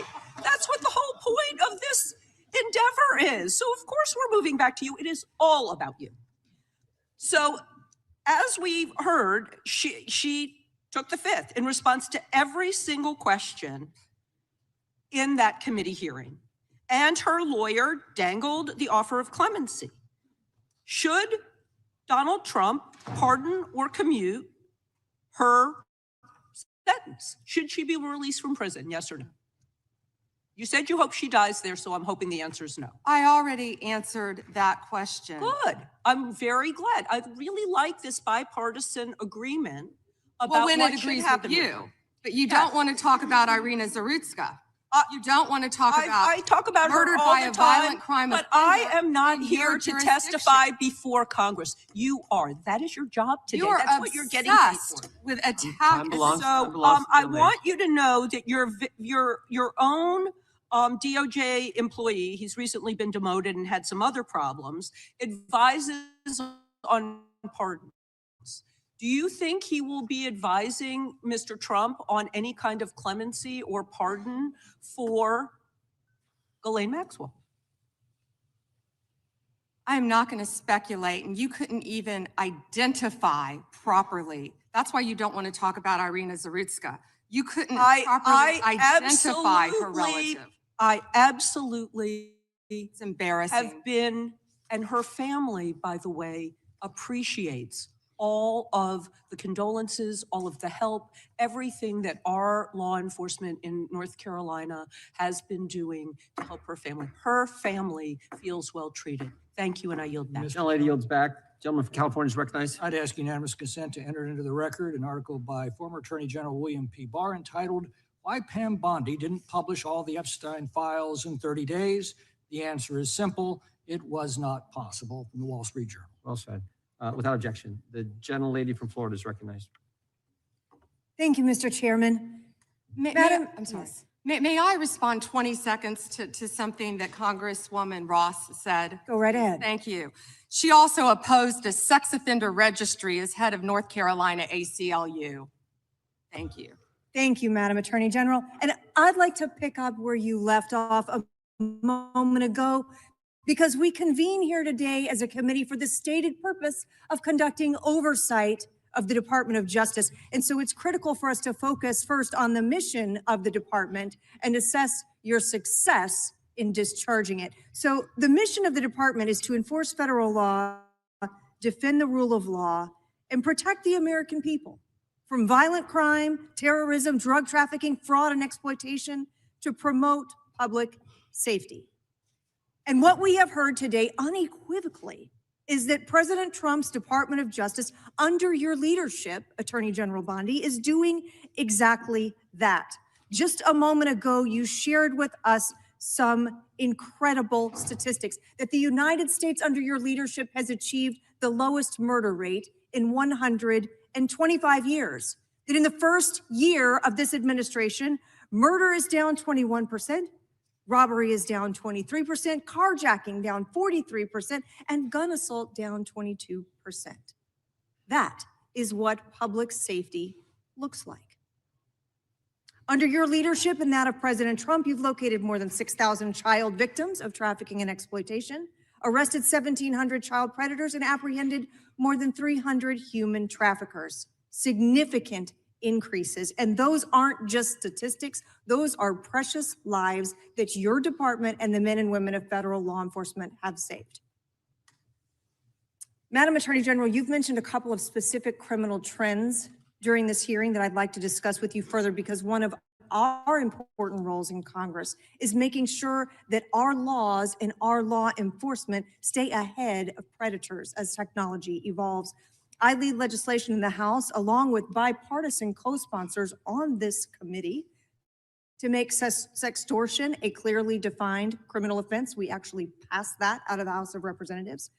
We have a bill to promote Operation Renewed Hope to help rescue more child victims, and the Defiance Act to provide legal recourse to victims of deepfake AI intimate images. I would love to hear your perspective and what you are seeing related to these technology-based criminal trends, sextortion, and AI deepfakes.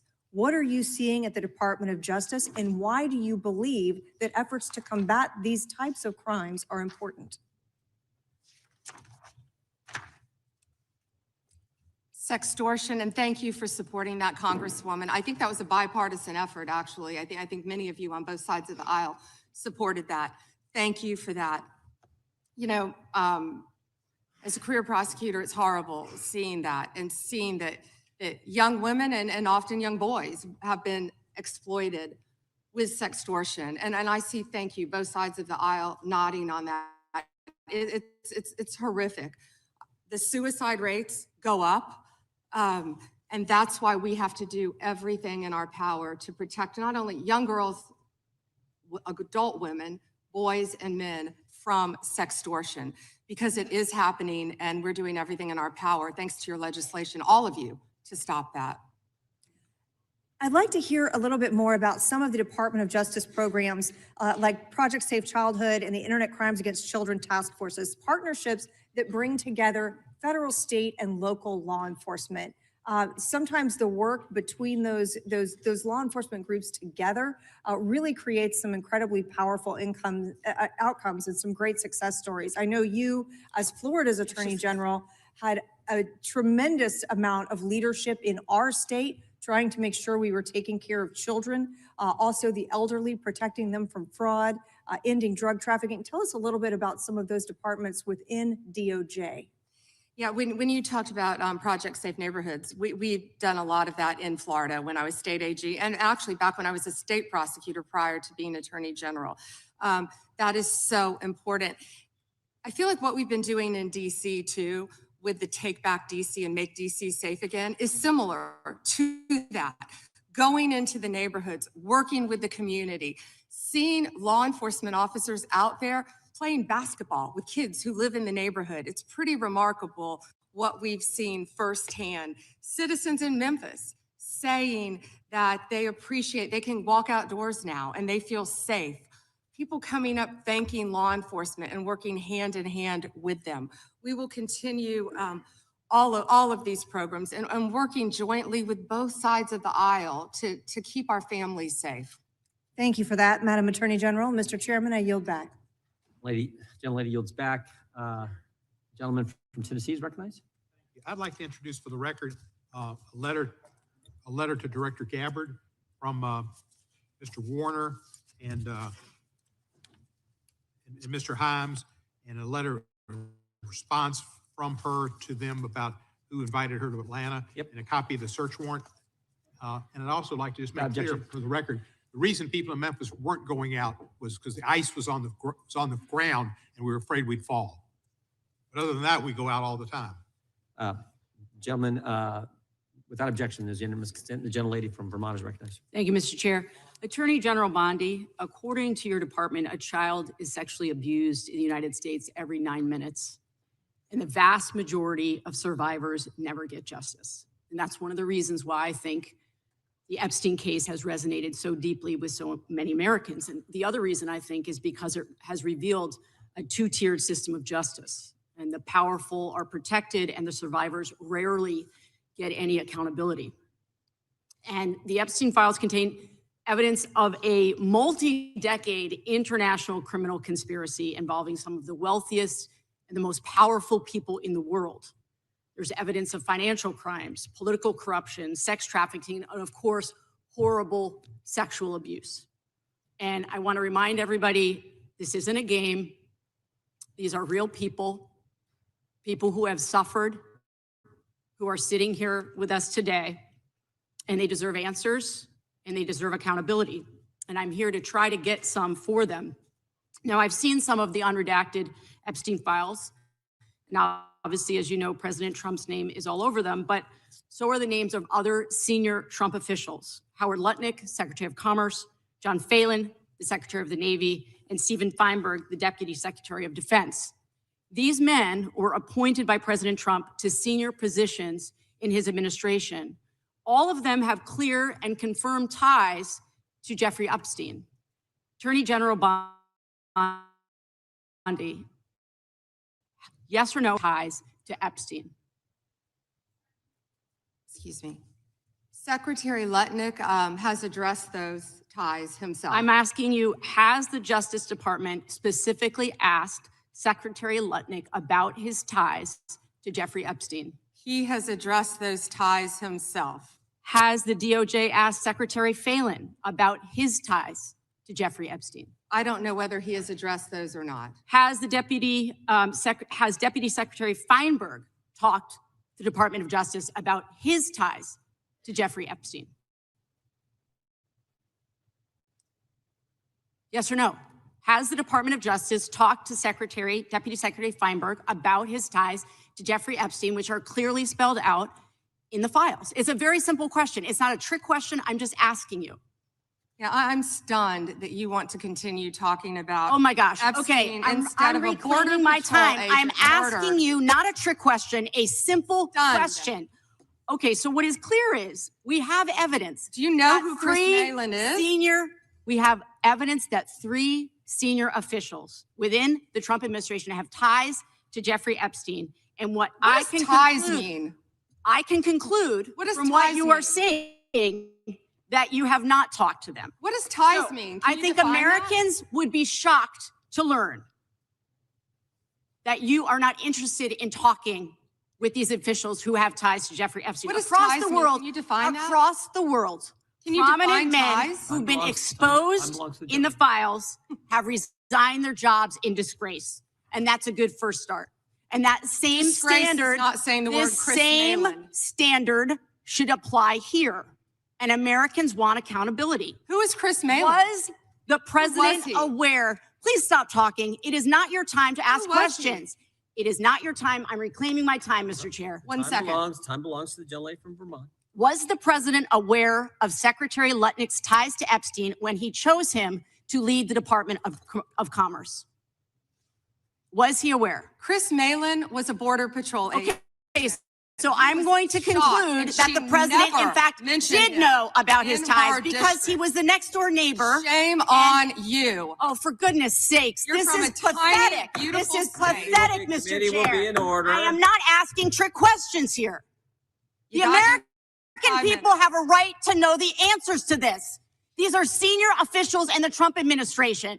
This is not a game, Secretary.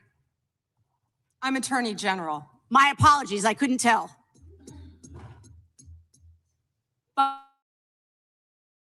by 2008, we knew Lutnick went to Epstein's Island in 2012. How was that not a deal breaker for the president? And why aren't you asking questions of the Commerce Secretary about what he saw when he was at the island, which he lied about not ever going to? Why are you not asking these questions? And I see that my time is almost expired, so I will say this.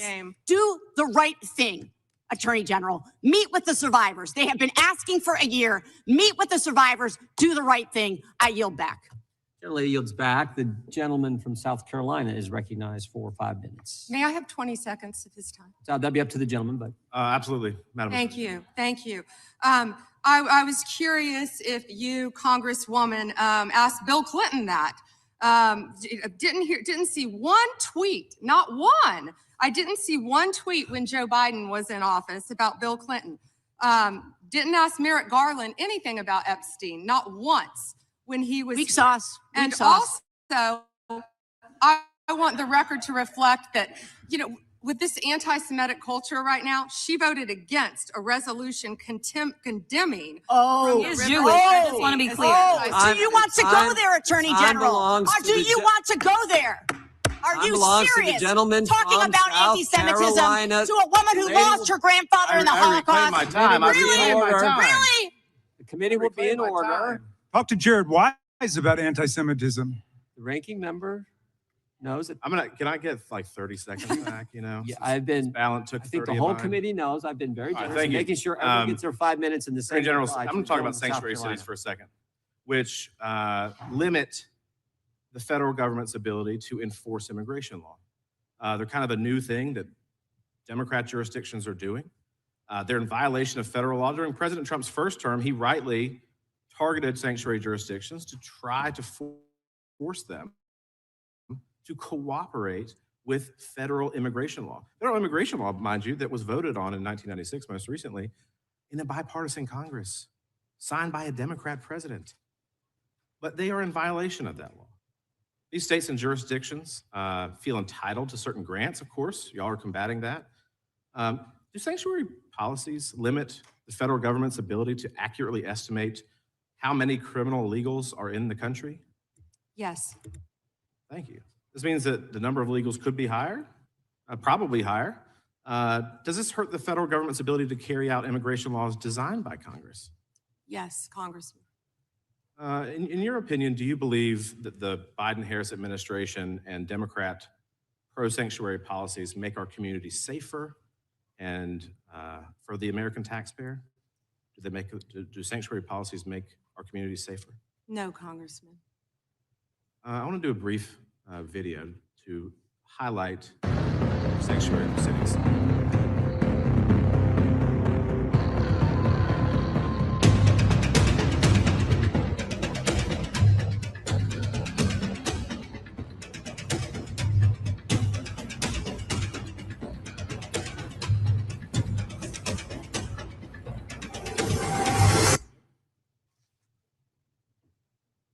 So what's strange to me, if you look at this board behind me, in New York, there are 7,000 criminal illegal aliens since January 20th of last year.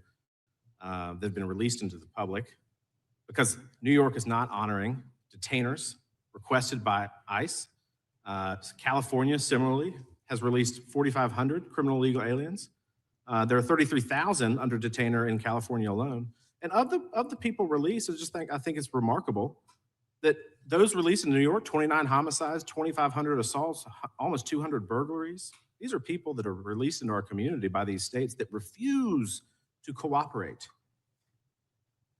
Last August, Michael Jordan Castellano Fonseca, a criminal illegal alien with ties to Tren de Agua, shot 2 people in front of 5 children in the sanctuary state of Colorado.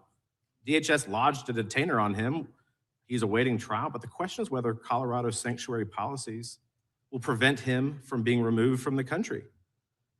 Yes or no? Do you think that sanctuary jurisdictions, if they cooperated with ICE, those illegals in custody could be transferred to ICE properly instead of being held in taxpayer-funded jails and then released into our community? Yes, Congressman. Wouldn't it be more efficient and safer then if Democrats simply cooperated with the federal government, these sanctuary jurisdictions cooperated with the federal government and honored ICE detainers? And why? Why do you think?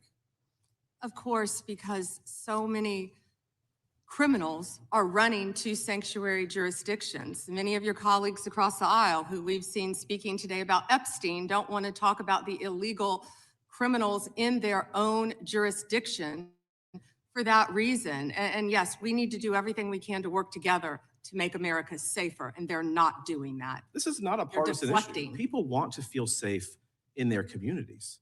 Nobody wants a criminal illegal alien released into the street. I think the thing that maybe the American people don't quite understand is that when you do not honor a detainer, as we've seen, an illegal is released into the public, and now it's up to ICE to maybe apprehend them, rather than behind the courtroom passing them off from one law enforcement to the next. Is that true? Absolutely. What do you think what is the Department of Justice doing right now to combat sanctuary policies in our country? We're doing everything in our power, obviously, to combat that. Donald Trump is doing everything he can because we are going to make America safe. We are going to get illegal criminal aliens out of this country. We're going to get the gangs out, TDA, MS-13, all of the gangs in this country. We're going to get the drug dealers out and the drugs, and that's what we've been fighting to do. And I wish we could do it on a bipartisan basis, but they just can't do it. And the decrease in numbers speak for themselves. Thank you for your work. Gentleman's time is... Mr. Chairman, we have some UCs, if that's okay. That is okay. Mr. Cohen. Thank you. You see on the National Institute of Justice's study on undocumented immigrants having an offender rate lower than U.S.-born citizens. I'd like to enter this in the record from 2024.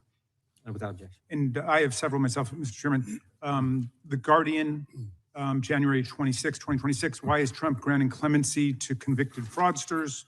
Objection. January 2026, NBC, Trump's pardons forgive financial crimes that came with hundreds of millions of dollars in punishment. Objection. Washington Post, December 19, 2025, Trump's pardons wipe out payments to defrauded victims. Without objection. And finally, May 30th, 2024, Trump found guilty by Manhattan jury on 34 felony counts of fraud. Objection. The gentleman from Illinois is recognized. Thank you, Chairman. Attorney General Bondi, glad you finally made it here after hiding for 4 months from this committee. I understand why you're hiding from us. Chairman? You're one of the worst attorney generals in our history and an instrument of Donald Trump's lawless authoritarian agenda. And I'm glad the American people are seeing who you are, how you act, and the lack of good values. You weaponize the Department of Justice to target immigrants, working families, and anyone that Trump deems an enemy of the state, all to protect real powerful criminals, including in your administration. My Democratic colleagues have focused on your cover-up of the Epstein files and your passion for protecting pedophiles and child traffickers. That alone is grounds for impeachment.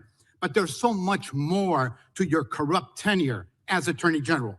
You directed prosecutors to investigate elected officials in welcoming jurisdictions, and you got thrown out of court when you sued Chicago, Cook County, and Illinois. You directed prosecutors to prioritize low-level immigration cases while gutting enforcement against corporate criminals and public corruption. You revived draconian You're law talking of about public corruption to 1798, me? Whoa. which should be repealed to illegally send people to a torture prison in El Salvador. You fired over 100 immigration judges, including the assistant chief immigration judge in Chicago, without cause, and installed unqualified military judges whom you instructed to deny asylum in violation of the law. You prosecute the president's enemies like Jim Comey and Tish James while giving impunity to federal agents who are murdering and brutalizing and terrorizing constituents, including in Chicagoland, in my neighborhood. I saw it last year firsthand. You and Kash Patel covered up the murder of Silverio Villegas Gonzalez in my district by ICE agents. You tried to investigate Renee Good instead of the ICE agent who murdered her, and you tried to cover up the murder of Alex Peretti by CBP agents. You bring fake charges against protesters like the Broadview Six and Marimar Martinez, whom your administration labeled a domestic terrorist.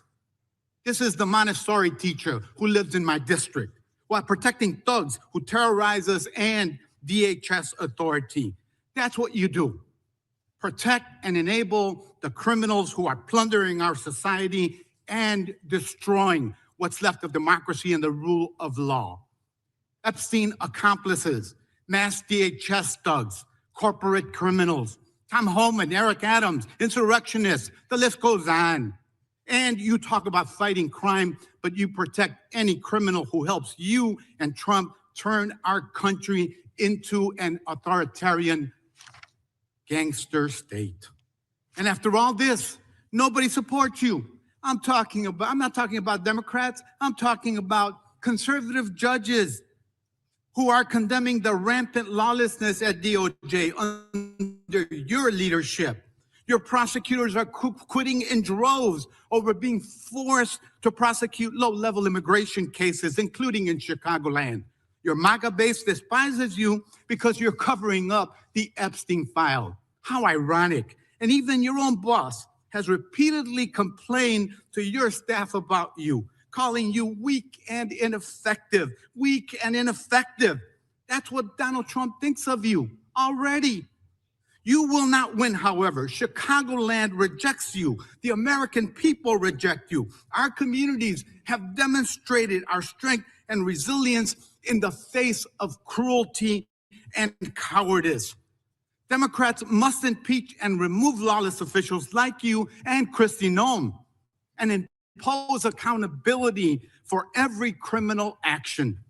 But you can spare yourself more humiliation. Resign now and submit yourself to accountability by the American people. Mr. Chairman, before I yield back, I ask unanimous consent to submit for the record this Wall Street Journal article dated January 12, 2026, entitled, "Trump has complained about Pam Bondi repeatedly to aides." Thank you, and I yield back. Objection. Gentleman yields back. The gentleman from Texas is recognized. Thank you, Chairman. May I have 20 seconds, please? Yes, ma'am. Thank you. Let's hear the opposition research. Thank you. That's absolutely right, that they're not running for, he's not running for office again because, well, I don't know why you're not running for office again, but after the filing deadline, you publicly announced you would not run when your chief of staff, Patty Garcia, announced and took your seat. That's I a believe state matter. Democrats That got isn't a angry federal about matter. You that should as well. investigate crimes. believe You Democrats should, got angry you should about that as investigate well. Time belongs to the gentleman violations from of the law. Texas. The time belongs to the gentleman from Texas. And a little flexibility in the time. I appreciate the chairman. Madam Attorney General, am I correct that under your leadership, the Department of Justice has prosecuted cases of non-citizen voting? So it's false, as some of my Democratic colleagues have claimed, that it doesn't happen. Yes. I ask that today because we're voting on the Save America Act today to enact common sense policy to ensure only American citizens vote in American elections and enact federal voter ID laws. But it's true, for example, that in just this month, a federal grand jury in Newark indicted 2 men with illegally voting in federal election and making false statements. Mohammed Mazammel and Mohammed Shakil were non-citizens at the time they registered to vote. This happens, it happens regularly, and you're prosecuting those crimes, correct? Yes. But does that prosecution of those criminals overturn their previously cast votes? That's all pending. But it does not overturn votes that they've cast, right? So passing the Save no, America Congressman. Act would help deal with that problem. Yes, Congressman. Second question, as Attorney General, you're in charge of the Executive Office of Immigration Review, correct? Yes, Congressman. The Biden-Mayorkas regime caused the immigration court case backlog to explode, correct? Explode. Does that sound about right that in September of 2020, 4 months before President Biden took office, there was a backlog of 1.5 million cases, but by the time President Biden left office, the backlog reached nearly 4.2 million cases? It sounds about right, but I don't have the exact numbers. It would be accurate to say that most individuals who file for asylum have a meritless or fraudulent claim? Most. I don't have the numbers. Oh, so does it sound correct that of the asylum cases adjudicated in FY 2023 under the Biden regime, that only 14% resulted in an asylum grant and only 12% in fiscal year 2024? Does that sound correct? It sounds correct. I'm sorry, I don't have the numbers. Could you get that information to us to Yes, verify absolutely. that data? I'll get all that information to you. Under the Trump administration, immigration judges complete an average of 65,000 cases per month, the highest average completion rate in at least a decade. Does that sound correct? That sounds correct. Ms. Bondi, how many new cases under EOIR received in fiscal year 2025 have you all had? And of those, what percentage have been granted asylum? Do you know? I can try to get you those numbers. I thought I had those. That'd be great, because my question is whether President Trump's decision to pause asylum in the wake of the shooting of a National Guardsman by an Afghani here in Washington, D.C., in the nation's capital, helped to stop the backlog in your office. Does that sound correct? Yes, Congressman. My point being that the leadership of this administration is ending the backlog, reducing the backlog, making sure that we don't have fraudulent asylum claims clogging it, and keeping Americans safe. Is that correct? Yes, Congressman. So a couple other quick questions on another important topic that has been raised by both colleagues on both sides of the aisle with respect to the Epstein case. A few questions. One, Jeffrey Epstein was charged in July 2019 for sex trafficking under the Trump administration in his first term. Is that correct? Yes, Congressman. And that Ghislaine Maxwell was charged in 2020 also under the Trump administration, correct? Yes, Congressman. So it is safe to say that the administration led on that issue and that there was silence in the previous administration. Is that correct? Yes, Congressman. Almost complete silence from everyone who's been trying to still talk about Epstein. They didn't say a word under the Biden administration. Nothing. And I want to make one other point and then another question, though, that is important. I want to make one observation. That is that we've heard the information today, which is troubling, that Jane Doe's, that victims' information was made public and was unredacted in the files that were released on Friday. So my question is, some of us had argued when we were dealing with the discharge petition in Congress, that when Congress inserted itself into the process, that we needed to be very careful to ensure that we were protecting victims. So a question that is both, I just want to make that clear, that some of us were fighting for that here, and we didn't get a chance to amend it or change it. So that was concerning. But a question a little more pointed, I have to say, is why, though, were the victims' names released that shouldn't have been? That there were names in the files, that these Jane Doe's, that their names shouldn't have been made public when there were some accusers whose names were redacted? That's question one. And question two was that Ghislaine Maxwell was put in jail for trafficking minors. Rightly so, and you properly said here at this table, you hope she dies in jail. Well, I want to know, will anyone besides her or Epstein, which I congratulate President Trump's previous administration and this Department of Justice for continuing all of that, but that they were indicted, but will anyone else be indicted and prosecuted under this, given the information that's in front of us? So two questions. Thank you for letting me answer that. They didn't want to hear my answer on the other side. Yes, given the tight time frame of 30 days, I believe we got everything released within a little over 60 days. I'm talking as fast as I can. My time is up. We did the best we could immediately. If everyone's been coming to view the documents, if someone's name should not have been redacted, we're releasing it. If someone's name was redacted, we said right away, was not redacted and should have been, meaning a victim. We went back and redacted it. We're doing everything we can based on the tight time frame and over 3 million pages that we released that Donald Trump signed for pure transparency.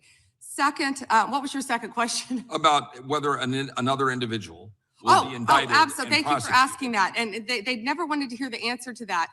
We have pending investigations in our office. Time of the gentleman has expired. Unanimous consent request from the gentleman from Pennsylvania. Thank you. I have several UCs as receipts. I'd like to have unanimous consent to introduce the National Security Presidential Memorandum 7 dated September 25th, 25. Objection. The Bondi Department of Justice memo dated December 4th, 2025. Objection. An article from Newsweek entitled DOJ Deletes Study Alleging Rise in Far-Right Terrorism dated September 18th, 2025. Without objection.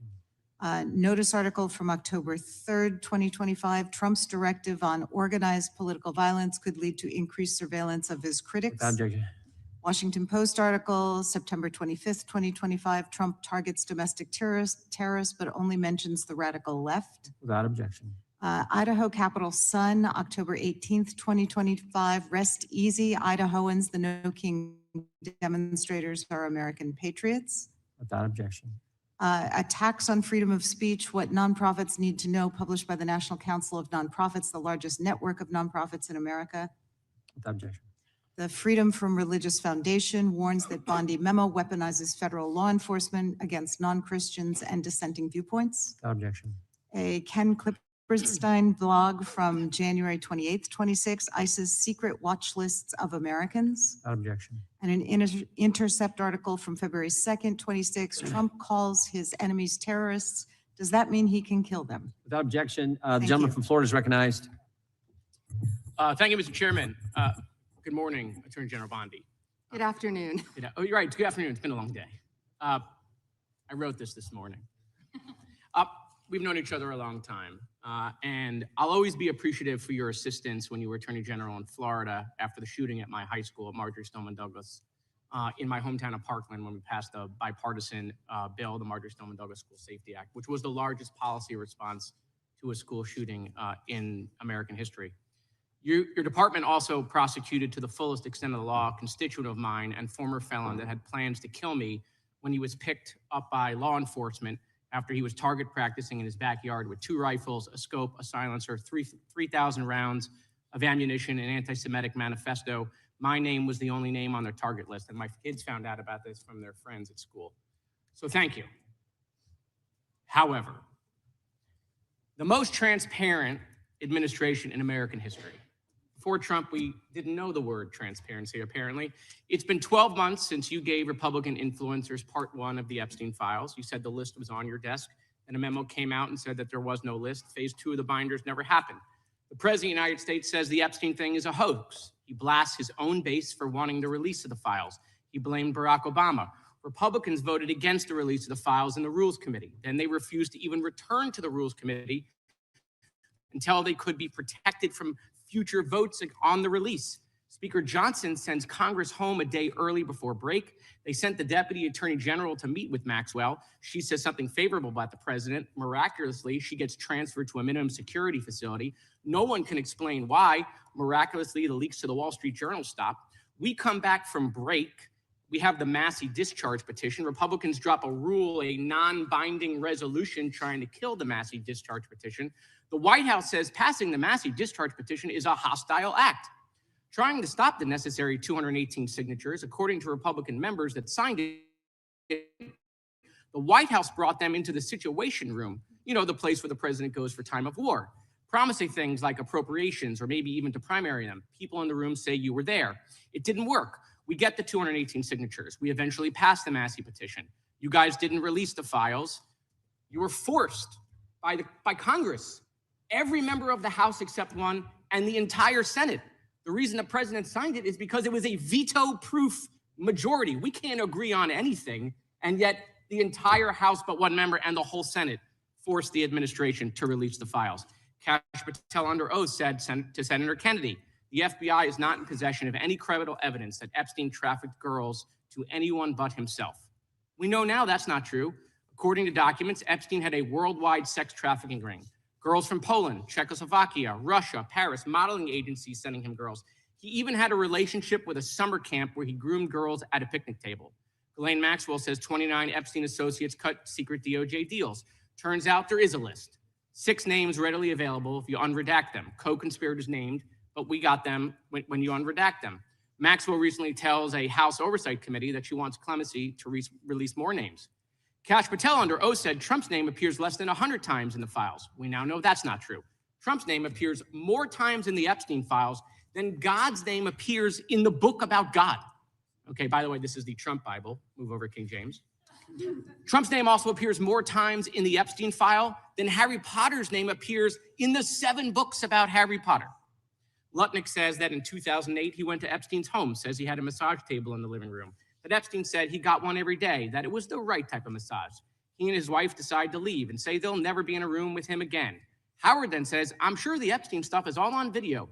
He was the greatest blackmailer of all time. Well, how would Howard know that?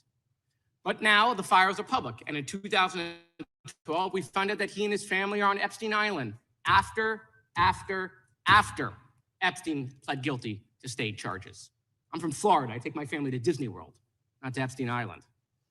There are documents in the files that dispute the president's claim that he kicked Epstein out of his club. Allegedly, the president said that he asked Epstein to leave. Supported now, that's disputed though, statements from the manager of the club. Now, Madam Attorney General, I have like 25 seconds left. So because I'm curious, and I'd like to see you flip to the Jared Moskowitz section of the binder. I'm interested to see what staff provided on the oppo on me. And because we're in the Olympics, I'm going to give it a grade. I just want to see how good it is. So give me your best one. So first of all, nothing is funny about mocking the Bible and holding up a Trump Bible. That's what you did. You made a joke, and I find offense to that. That's all I have to say. I want it from the burn book. Shame. I want it from the burn book, which is the best one. What you got? Has expired. The gentleman from Wisconsin is recognized. Thank you. First of all, I'd like to clear something up that was said earlier and is frequently said and is manifestly not true. And that is the supposed small number of crimes committed by immigrants or illegal immigrants in the country. That has been based on a poorly done study by the Cato Institute, and I believe the Cato Institute itself has even updated that study. The reason that we know that study is not true is that those statistics are not out there. For whatever reason, when somebody is arrested, even for very serious crimes, we do not have on the paperwork whether that person is a legal or illegal immigrant. Okay, if I go to one of my local sheriffs in Wisconsin and ask them how many illegal immigrants in your jail, they will say, I have no idea. We don't keep track of that. When I tour the federal prison right outside of my district, and I ask them, in this federal prison, how many of your inmates are illegal aliens, they will tell me, we have no idea. We don't keep track of that. So whenever you hear a Democrat or anybody or a pundit say that, oh, there's so few illegals committing crimes, it is based on nothing because those statistics are not available anywhere. What I would offer in the next round of appropriation bills, if one of my Democrat colleagues wants to help me out, perhaps in appropriations we can get funds to add to all the paperwork whenever anybody is convicted of crime as to whether or not they are a citizen or non-citizen. And then we will have the statistics. But otherwise, whenever you hear somebody say on MSNBC or wherever, oh, so few crimes are committed by illegal immigrants, they don't know what they're talking about because nobody has those numbers. Okay, there's the first thing. Now, the next thing I want to point out, we have had what I think is an unprecedented situation in Minnesota in which they are not assisting ICE in dealing with crimes that are going on up there. In other words, ICE is left to its own devices. When I talk to my local sheriffs, they tell me that whenever a federal agency is engaged in work in Wisconsin, they always make themselves available in case that federal agency needs assistance. This could be something like ICE under DI. It could be drug enforcement. It could be ATF. It could be FBI. It could be Secret Service. It could be the U.S. Marshal. Nobody that I have been able to find, any sheriff in the state of Wisconsin, is aware of any circumstances in which they did not make themselves available to federal law enforcement, either if they need somebody extra to do surveillance, to just park a marked car outside the area, to assist in apprehension of a criminal, if they need assistance with an additional SWAT team, if they need to transport somebody. Local law enforcement is always there. Now, you are not in charge of ICE, but you're in charge of several other agencies. Have you ever heard of anything like what's going on in Minnesota, where the governor or the local mayor refuses to give assistance to federal law enforcement? I have in Portland and some other cities where they weren't cooperating. But as I said, I spent about 4 days. I did spend 4 days in Minnesota, and I believe many of the local law enforcement wish they could work with us to make their city safe. Okay, now we'll switch to something else. And first of all, I'd like to thank you for doing this today. You're obviously very bright, obviously very confident, and something I love. You tolerate fools gladly, so I appreciate that trait. You suffer fools gladly. In hearings like this, we often focus on new initiatives undertaken by the department. Today, I'd like to give you an opportunity to discuss actions implemented under the Biden administration's Department of Justice, such as the Foreign Influence Task Force that you have since terminated. And it's always rare to see anything in the government terminated. But could you elaborate on those decisions and highlight the accomplishments of your tenure at Justice? Thank you for asking that. We are out of time, but may I answer, Chairman? Go ahead. Thank you. Thank you. The Biden administration weaponized the Foreign Corruption Practices Act. And on February 10th, President Trump issued an executive order pausing that for a DOJ review. Under Deputy Attorney General Blanche's supervision, a comprehensive review was led, and the department issued new guidelines protecting all Americans and protecting against the weaponization that happened under the Biden administration. Time the gentleman has expired. Gentleman yields back. Gentleman from New York recognized.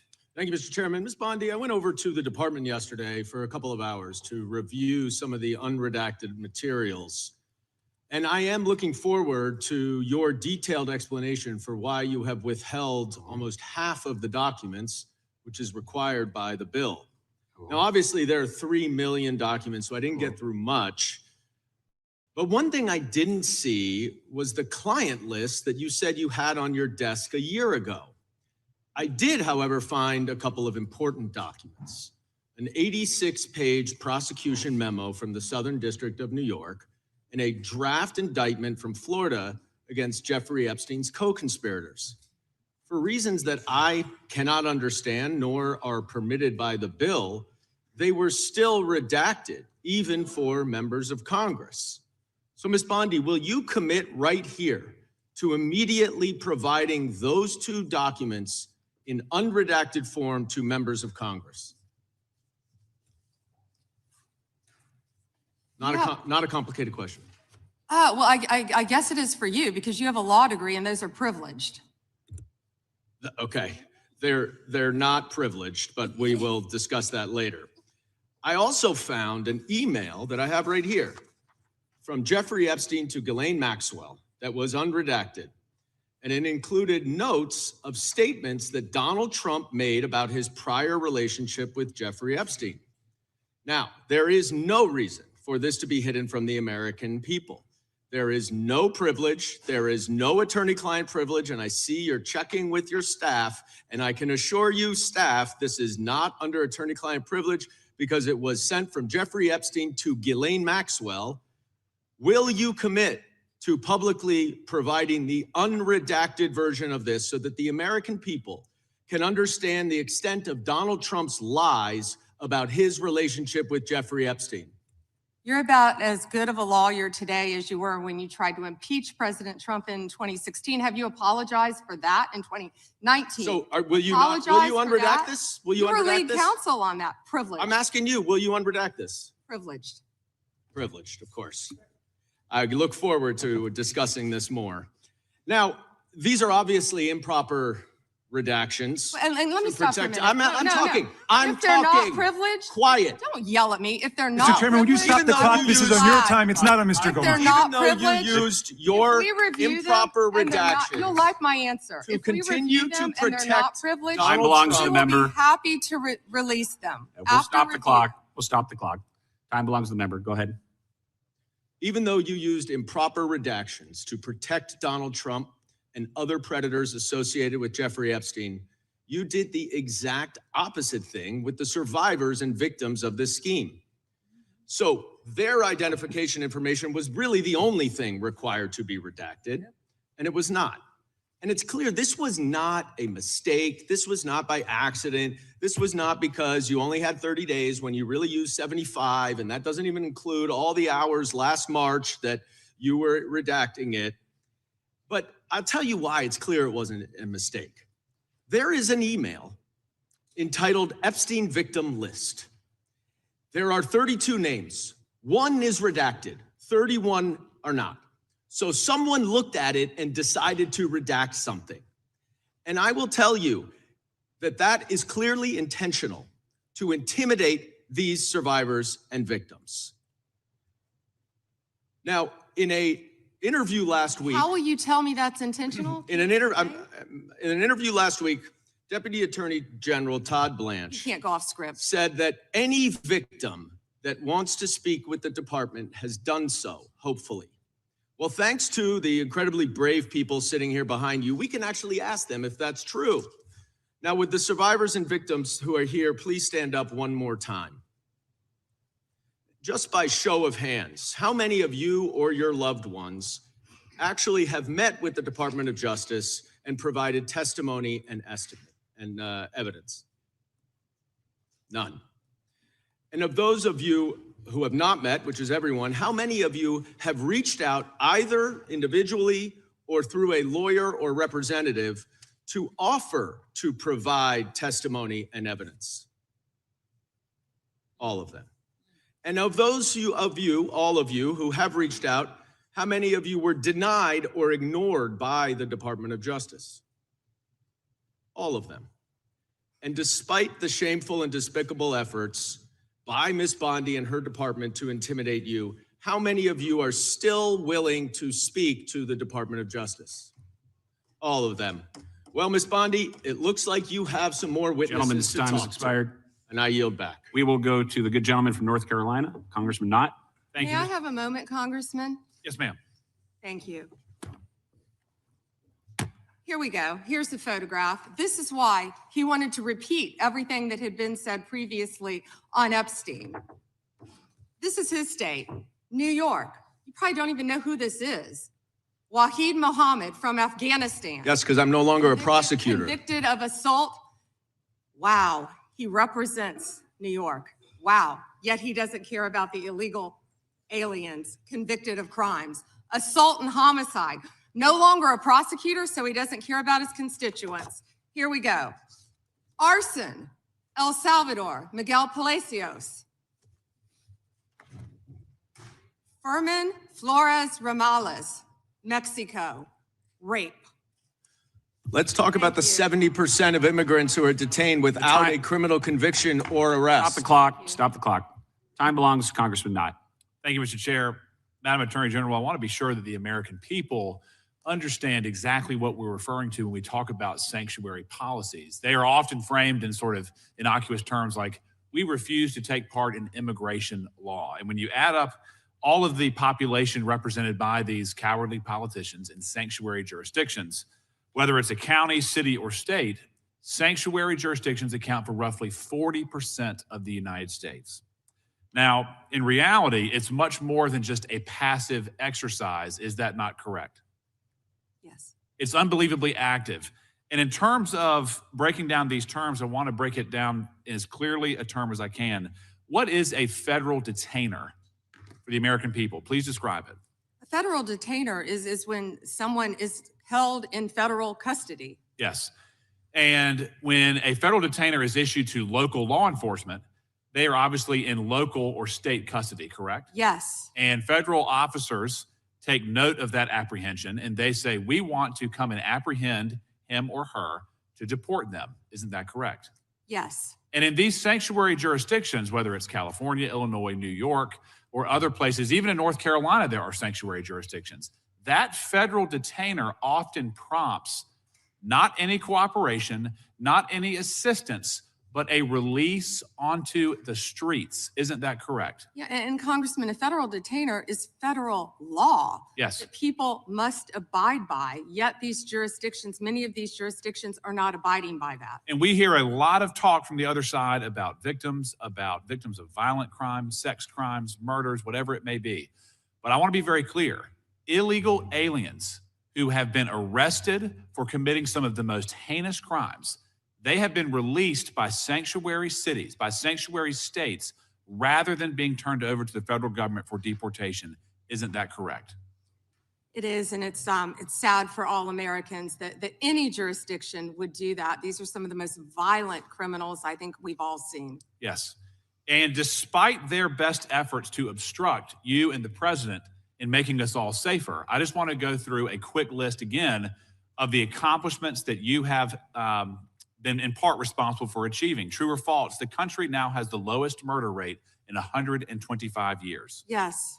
True or false, 62 major cities are now reporting rapid decline in murder rates. Yes. True or false, robberies are down nearly 20% over the last year. Yes. True or false, violent crime is down almost 15% over the past year. Yes. True or false, right here in Washington, D.C., violent crime is down almost 30% since President Trump took office.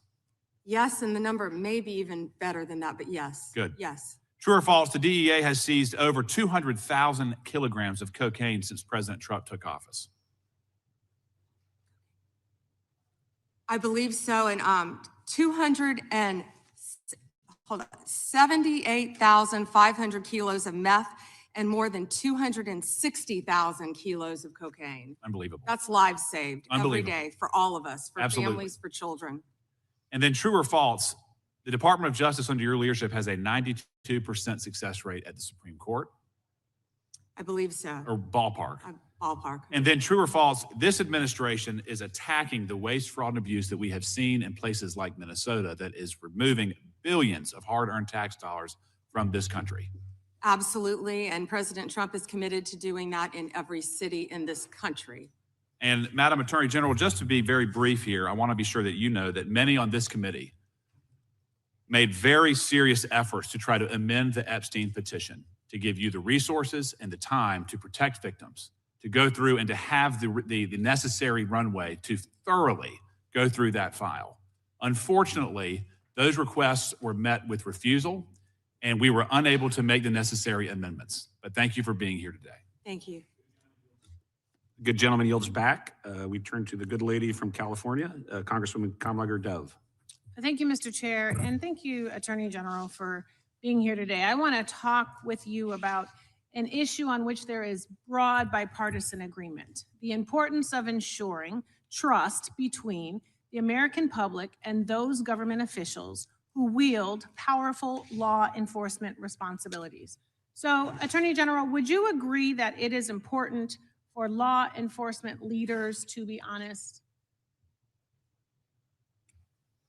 Of course, as well as members of Right. Congress. Thank you. And would you include yourself as a law enforcement leader? Of course. Okay, thank you. Thank you. You know, President Trump has also, he has referred to himself as the chief law enforcement officer of this country. So do you believe that President Trump is honest?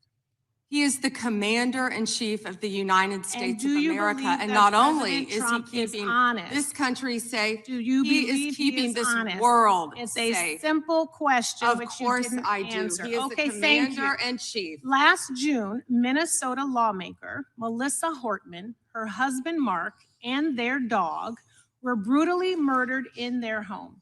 And your USA's office in Minnesota investigated this crime and obtained a 6-count indictment of the murder suspect, stating that he had intent to kill, injury, harass, and intimidate Minnesota legislators. And I have the copy right here. I read through it. Yet a few weeks ago, President Trump suggested publicly that Minnesota Governor Tim Walz was behind these murders, posting on his Truth Social account a video raising this conspiracy theory. And it wasn't true. And you know it wasn't true, or else you would not have brought an indictment against the subject. Do you know what else Trump has said? He has said he has cut gas prices by 1,400%. False. That he won the 2020 election. Actually, False. gas is down That to he $1.99 didn't a gallon, know thanks to that President he didn't Trump. know Epstein. Maybe False. $5 in That he California. sent, it's my time, Mr. Chair. That he sent water to LA during the wildfires. False. That Governor Westmore of Maryland called him the greatest president of his lifetime. False. So many tales, too many to keep up. But I want to go back to what he said about Tim Walz. Do you agree that President Trump undermined public trust in law enforcement by suggesting that Governor Walz was involved in the Hortman murders? I am not familiar with that statement. Well, that is a disappointing response, and it is also why your office and Donald Trump have zero credibility, because I know, and you know, it was a right-wing extremist who murdered the Hortmans, and you and the president are being dishonest with the American people. Last fall, after the horrific shooting of Charlie Kirk, President Trump was asked if there were extremists on both the left and the right. And his exact words were, "I'll tell you something that's going to get me in trouble, but I couldn't care less. The radicals on the right oftentimes are radical because they don't want to see crime. The radicals on the left are the problem, and they're vicious, and they're horrible, and they're politically savvy." Do you agree with this statement? You're taking too long, Madam Attorney General. But you know the answer because your own department has addressed the question. In 24, the DOJ's research arm issued a report on domestic terrorism stating that the far number of far-right attacks continues to outpace all other types of terrorism and domestic violence extremists. The DOJ published the report, and after the president made those comments, the DOJ took the report down. And I sent you a letter asking you a simple question. Why did the Justice Department remove the data that shows right-wing extremists have killed more innocent people than left-wing extremists? Did you refer to immigration enforcement as domestic terrorism? You should answer my answer's question. yes. You're on my time, but you won't. And what I am asking you to do is put the report back, restore the data. Stop scrubbing important data from your website. Stop taking down reports that you know the American people need to know about. There are violent, dangerous people out here with real threats. And the dishonesty from your agency comes from the covering up of these threats that could hurt American people and put our lives at rest. Do better. And with that, I yield back, Mr. The lady yields back. The gentleman from North Carolina is recognized. May I have one moment? You may. Her district includes Culver City, and she's not talking about any crime in her districts, nothing about helping crime in her district. She's not even worth getting into the details. Well, thank you, Madam Attorney General, and we are grateful to have you here today. And let me just say that you've shown great perseverance today, and I think you're coming to the last lap here of those of us that are left, but I applaud your strength and I applaud your resolve. Madam Attorney General, as a pastor for over 37 years now, I take serious issue with any attempts by agitators to disrupt church services or activities at houses of worship. And I just want to take a moment to clarify some things. I realize you can't talk about pending cases per se, but I do want to ask some very general questions for clarification. Does the DOJ consider unauthorized entry into a house of worship to be protected activity under the First Amendment when undertaken by a member of the press?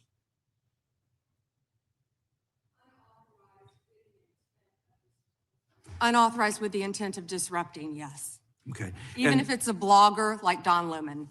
Correct. How does the DOJ distinguish between news gathering activity and expressive or protest conduct when a press defense is asserted? Congressman, I met with the pastor of that church, and what happened there was horrific. Of course, the press is welcome, and I would hope all houses of worship, whether it's a synagogue, whether it's a church, any house of worship. However, what happened here is a pending case again, but within the four corners of the indictment, they were, quote, gearing up for a resistance. They entered a house of worship, and I think the video speaks for itself. What happened in there, what the video doesn't show, is there were approximately 400 parishioners in there on a Sunday morning, families, grandparents with canes, children upstairs in Sunday school their parents were blocked from getting to them once this resistance took place, and they had named it Operation Pull Up. It was heartbreaking for those families. They were terrified. I think they've all said that. And nothing like that should happen in this country, and under my watch, it won't. Thank you. And just to clarify, accosting members of a congregation and creating a scene marked by intimidation and threat inside a house of worship would not be protected First Amendment activity, correct? Absolutely not, and a grand jury has indicted individuals over that. Thank you. One other question, just shifting a little bit. You know, my home state of North Carolina has been making national headlines at times, and particularly in the city of Charlotte. We've made pleas at times for our governor to get involved, bring in the National Guard. Our Fraternal Order of Police had pointed out that we were about 270 local cops below what we needed in order to adequately police the city. And yet the governor's declined to offer to partner with the federal government to bring in reinforcements to Charlotte. I want to give you just a few moments, really the balance of my time, to explain the impact that Memphis Safe Task Force has had on crime and safety in Memphis, because I know there was a place we saw that cooperation has tended to breed great results. And I would love to hear a little more about that. Thank you. And I have numbers for you too. Well, and we're all right here in DC, we're all living right here in DC. And I think we've seen the remarkable impact that it has working with members of the Democrat Party on this, with law enforcement, with the mayor, with the police chief, doing everything we can to make DC safe. As of February 9th, there were nearly 10,000 arrests. This is DC.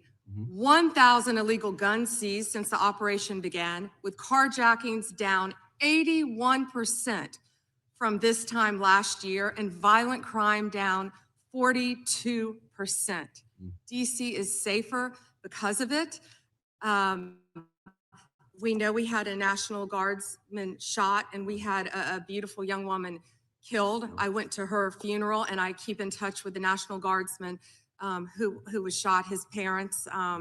He's doing great. He's a miracle. Please continue to pray for him. I know my time is up, but same results I spoke about earlier in Memphis, and we're still working on that with the help of Make Memphis Safe Again. Well, again, I think it just draws an incredible contrast between what we've seen happening in Minneapolis versus what we've seen happen in DC, what we saw happen in Memphis, and what I would love to see in some ways, if we could ever get our governor to work with us in North Carolina, to happen in Charlotte. But with that, I yield back. Thank you. Time of the gentleman has expired. Gentlelady is recognized. Thank you. I seek unanimous consent to introduce into the record the research that Representative Kamlager-Dove and I referenced concerning the threat of right-wing domestic terrorism, which the Department of Justice scrubbed from its website in September. Without objection, the gentlelady from Thank Texas you. is recognized. Thank you so much, Mr. Chairman. And to be clear, I'm not going to ask any questions of this witness because this witness has revealed that she has no intentions of answering questions. But instead, I'm going to ask some very basic questions really quickly of my colleague, Becca Ballant, if she will answer right or wrong, raping children. Wrong. Right or wrong, killing random citizens. Definitely wrong. Right or wrong, enriching yourself as the sitting president of the United States. Definitely wrong. Okay, thank you, because I probably never would have got that with our witness. Our witness who somehow is a lawyer but does not understand how it works with witnesses. I'm not really sure what law school she went to and what all kind of cases she tried, but typically when you come into a space and somebody's a witness, then they sit there and they answer questions instead of asking questions. And then we also have this objection that we use as lawyers called non-responsive when a witness fails to actually answer the question. But nevertheless, let me address the survivors, because that's exactly who they are. They are not victims, they are survivors. Let me say thank you for having more courage and moral clarity in your pinky fingers than the entire Department of Justice. We are currently the laughing stock of the world, partially because of the failed leadership within the DOJ, as we see kings and queens falling everywhere around the world. But we don't know the basics of right and wrong in this country because it's not about partisanship. And that's why I applaud Thomas Massie, because he's the only person on the Republican side that has a backbone and knows how to stand up to corruption. But nevertheless, let me keep going. My Democratic colleagues have been attacked this entire committee hearing. They have been lied on. And frankly, the American people weren't looking for that. They were looking for answers about the corruption that they see coming from this administration. In the written testimony of this witness, of this particular witness, she stated that when she took office, she had two main goals. The first was to end the weaponization of justice, and second, to return the department to its core mission. Not only have you lied about both, you've intentionally done the exact opposite. You're spending more taxpayer resources arresting journalists than you are prosecuting pedophiles and creeps. In fact, your boss, the President of the United States, stated that this administration, quote, took the freedom of speech away.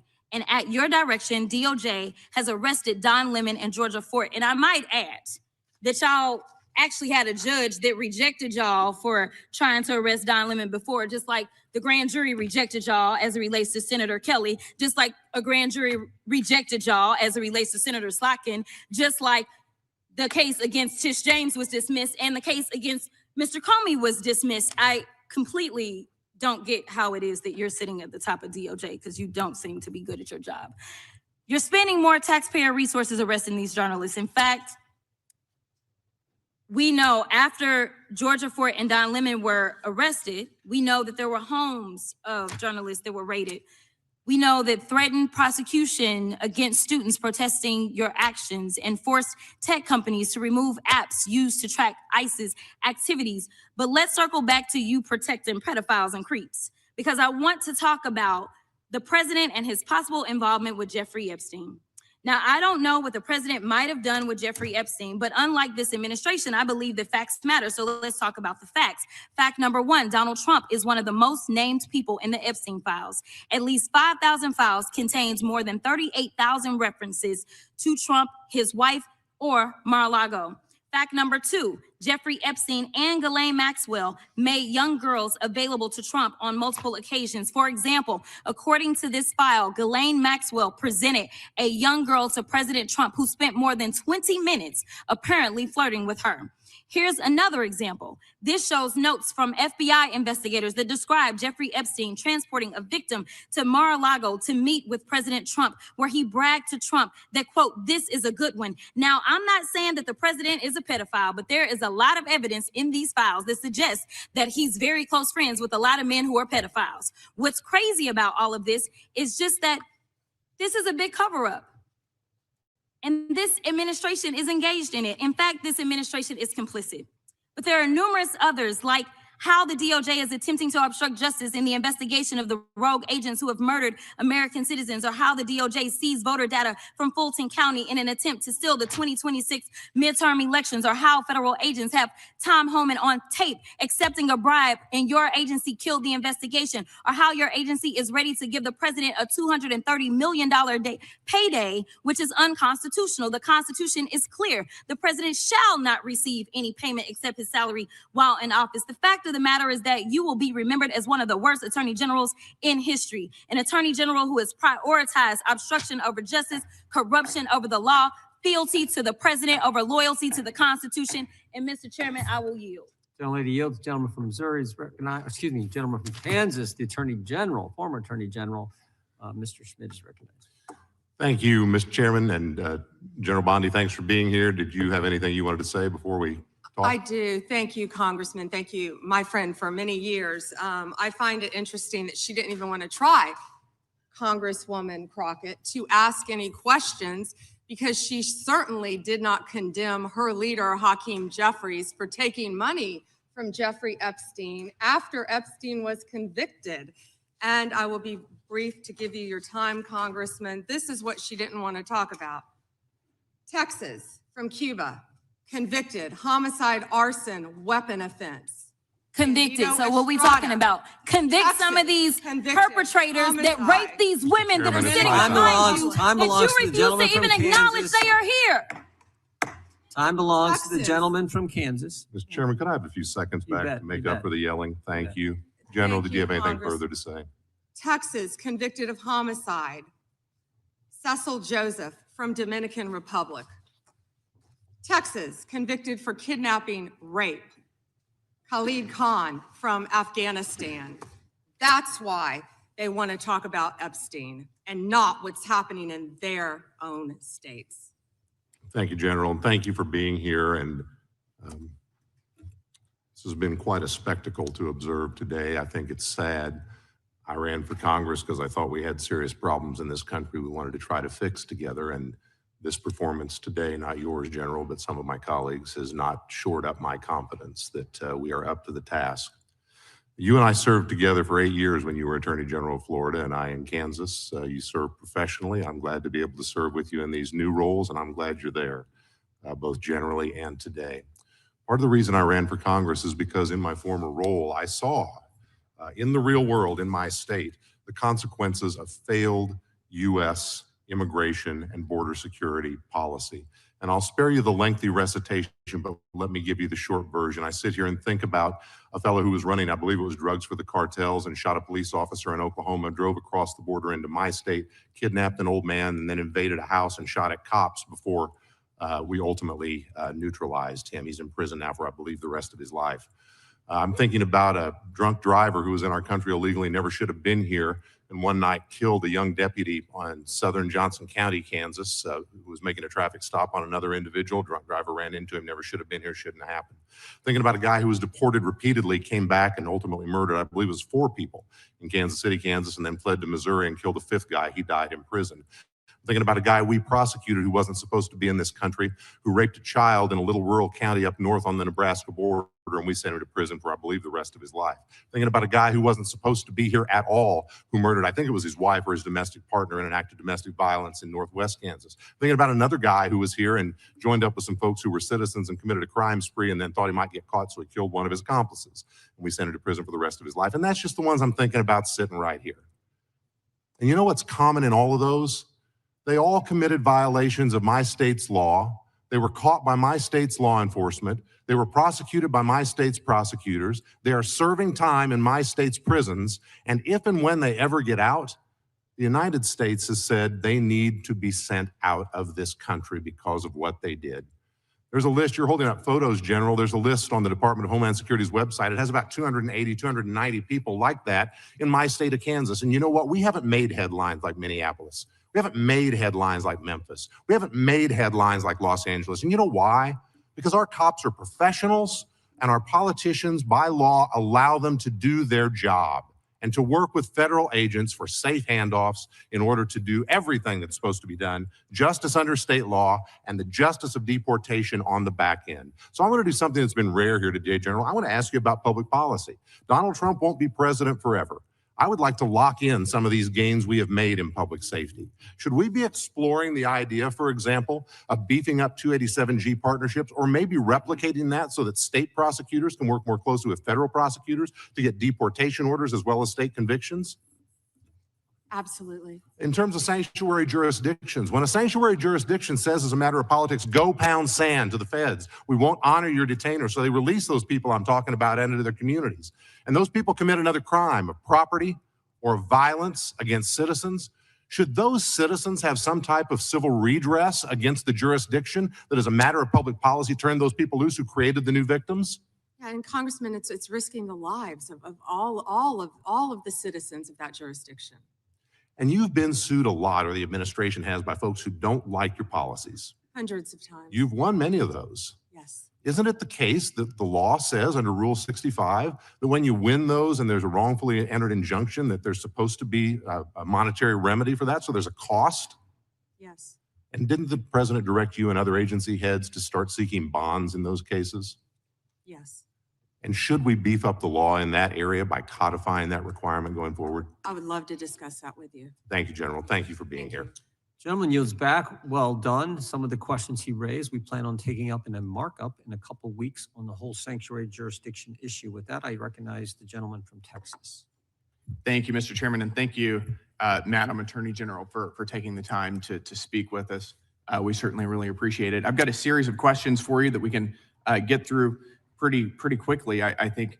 Can you tell me, is it true that the Biden-Harris DOJ raided President Trump's home? They did. Did the Biden-Harris DOJ allow Jack Smith to spy on over a dozen Republican members of Congress? Absolutely. Did the Biden-Harris DOJ seize the phone of a sitting Republican congressman? Yes. Did the Biden-Harris DOJ and Jack Smith pay at least $20,000 to confidential human sources to provide information on President Trump? At least. At least. Did the Biden-Harris DOJ and FBI fail to apprehend the suspect who placed pipe bombs near the Capitol ahead of January 6th? Yes. Did the Biden-Harris DOJ target parents as domestic terrorists? Absolutely. Did the Biden-Harris DOJ target pro-life Catholics, going so far as to interview a priest and a choir director? Yes. Did the Biden-Harris DOJ send FBI SWAT teams to arrest pro-life advocates with no criminal histories? Yes. Did the Biden-Harris DOJ use the FACE Act to target pro-life advocates while it allowed anti-life agitators to vandalize, destroy, and firebomb pregnancy resource centers and churches? Multiple times, I believe. Multiple times. Did the Biden-Harris DOJ ever determine who leaked the Dobbs decision? I can't discuss that. No, under Biden-Harris. Got it. No. Did the Biden-Harris DOJ and FBI target whistleblowers for revealing waste, fraud, and abuse within the department to Congress? Not to my knowledge. Did the Biden-Harris DOJ refuse to say whether it coordinated with Alvin Bragg, Fani Willis, and Letitia James in their lawfare against President Trump? They refused. Did the Biden-Harris DOJ slow-walk the criminal investigation and prosecution of Hunter Biden? That's an understatement, in my opinion. Yep. Did the Biden-Harris DOJ determine who brought cocaine into the Biden White House? They did not. They did not. Did the Biden-Harris DOJ cover up the Well, extent? as far as we know, they did not. Right, that's right. Did the Biden-Harris DOJ cover up the extent of the Russia collusion hoax? Absolutely, in my opinion. Yes. Did the Biden-Harris DOJ, seek leniency from a federal court for an IRS contractor who leaked sensitive tax information on over 7,600 Americans, including President Trump? Yes. Did the Biden-Harris DOJ sue Texas because the state wanted to secure its own southern border? Yes. And finally, did the Biden-Harris DOJ attack SpaceX for hiring too many Americans? I believe they did. Yep. Unbelievable. It is unbelievable. And I appreciate that a lot of this is being cleaned up under your leadership. So thank you for returning the DOJ back to its core focus, which is on the rule of law. And I think that we see the results of that. I've got a few more similar questions for you. How have, over the past year since President Trump has been in office, how have murders trended in the United States? Since President Trump has been in office, the murder rate has dropped to a historic 20% drop in the national murder rate, lowest since 1900. 20% drop in 1 year. That's incredible, isn't it?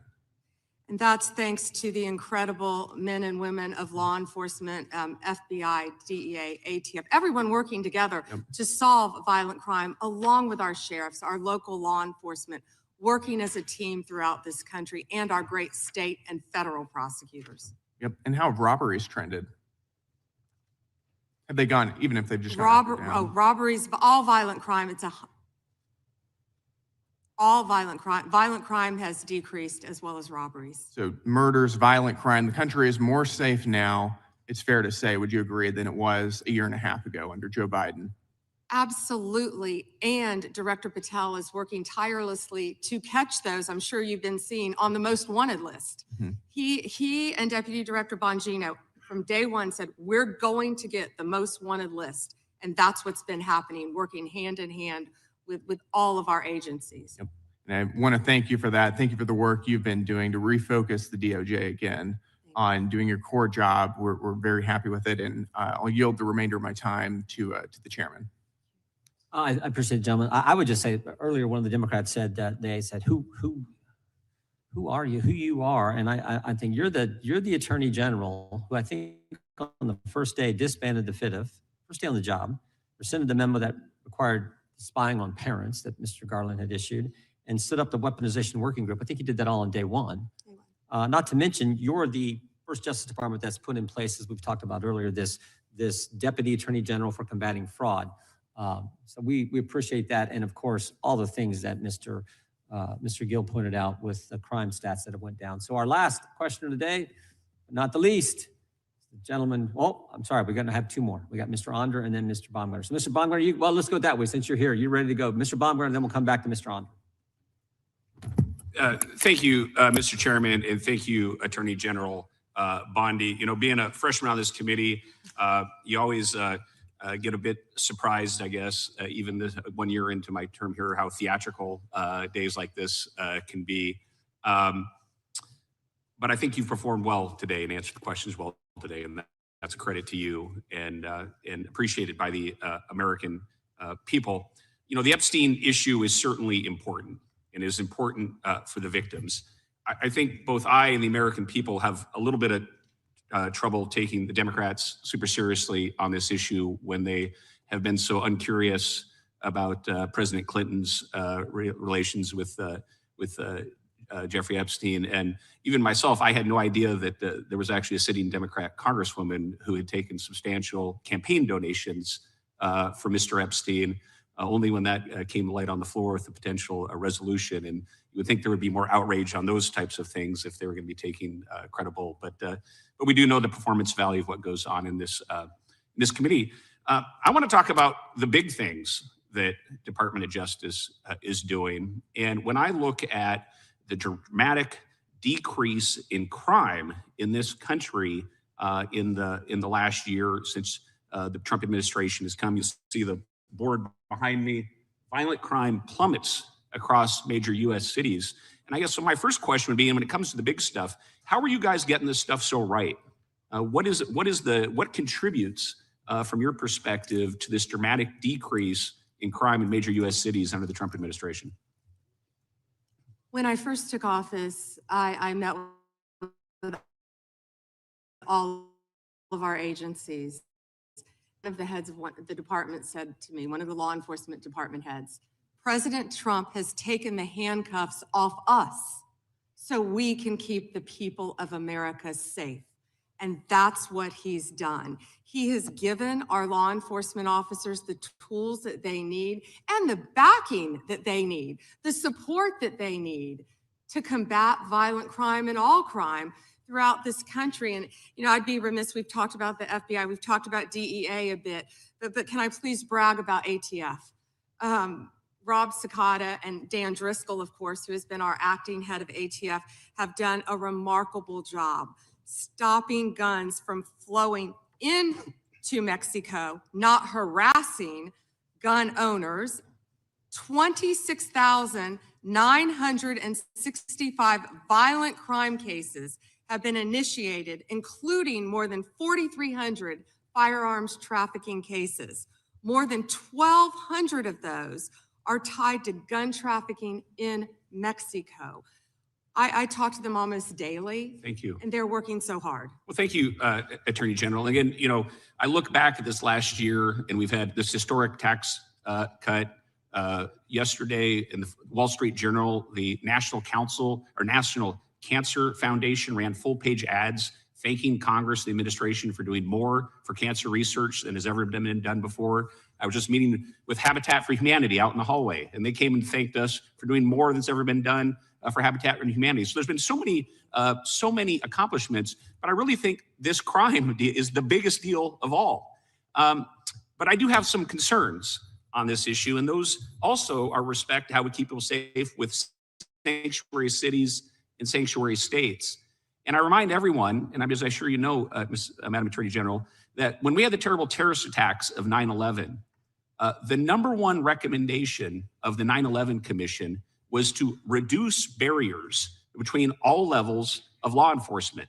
They specifically pointed to things like fusion centers, Joint Terrorism Task Force, and getting local law enforcement and federal law enforcement to work together and communicate on a regular basis. And I would just like your perspective, because we have a more complex global threat than any time since World War II. We still have Islamic terrorism. We have spies from China, Iran, Russia, all these things. And what does sanctuary cities and states do for communication law enforcement? How does it make us less safe? Sanctuary cities and states are attempting to prevent communication among all the law enforcement agencies. And of course, that's keeping all of America less safe, especially when the violent criminals are fleeing to those jurisdictions because they believe they're protected. But with all of our joint task forces, I see it every day, Congressman, how well, despite what these liberals are trying to do, Donald Trump's administration is working tirelessly to protect all of Americans, and all of our agencies working hand in hand to keep America Well, safe. you guys are getting the big stuff right. You look at that decrease in crime across the country, you ought to take a victory lap. Well done. Gentleman yields back. The gentleman from Missouri is recognized. Thank you, Mr. Chairman, and thank you, Attorney General Bondi, for being here on this long day. And I want to thank you most of all for your leadership in your whole career defending victims. And now I want to take a moment to talk about you protecting victims from a different kind of child abuse, that medicalized child abuse that goes under the banner of gender-affirming care, that far too many of my Democrat colleagues enthusiastically support and unapologetically support. Shortly after returning to office, President Trump signed an executive order directing HHS to review the clinical evidence and determine whether sex-rejecting interventions caused more harm than good. HHS reached the same conclusion that the UK and Finland and Sweden reached, that the risks are serious and that imposing this so-called care on minors was not appropriate. This executive order also directed you as Attorney General to, quote, work to draft, propose, and promote legislation to enact a private right of action for children and the parents of children whose healthy body parts have been damaged by medical professionals practicing chemical and surgical mutilation, which should include a lengthy statute of limitations. Last September, you transmitted that bill to Congress. It has been my honor to introduce that bill as the Chloe Cole Act. We named the bill after Chloe Cole, who sat where you're sitting just a few years ago on her 19th birthday. During a hearing chaired by now Speaker Mike Johnson, I'd like to play a clip of her testimony that day to remind us of our story. On puberty blockers and then testosterone. The resulting menopausal-like hot flashes made focusing on school impossible. I still get joint pains and weird pops in my back, but they were far worse when I was on the blockers. A month later, when I was 13, I had my first testosterone injection.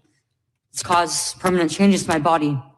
My voice will forever be deeper, my jawline sharper, my nose longer, my bone structure permanently masculinized, my Adam's apple more prominent, my fertility unknown. I look in the mirror sometimes and I feel like a monster. I had a double mastectomy at 15. They tested my amputated breast for cancer. And I was cancer-free, of course. I was perfectly healthy. There was nothing wrong with my still developing body or my breasts, other than that, as an insecure teenage girl, I felt awkward about it. After my breasts were taken away from me, the tissue was incinerated. Before I was able to legally drive, I had a huge part of my future womanhood taken from me. I will never be able to breastfeed. I struggle to look at myself in the mirror at times. I still struggle to this day with sexual dysfunction. And I have massive scars across my chest. And the skin grafts that they took of my nipples are weeping fluid today. And they were grafted into a more masculine positioning, they said. Chloe testified that day that what she needed was mental health therapy, but she never received.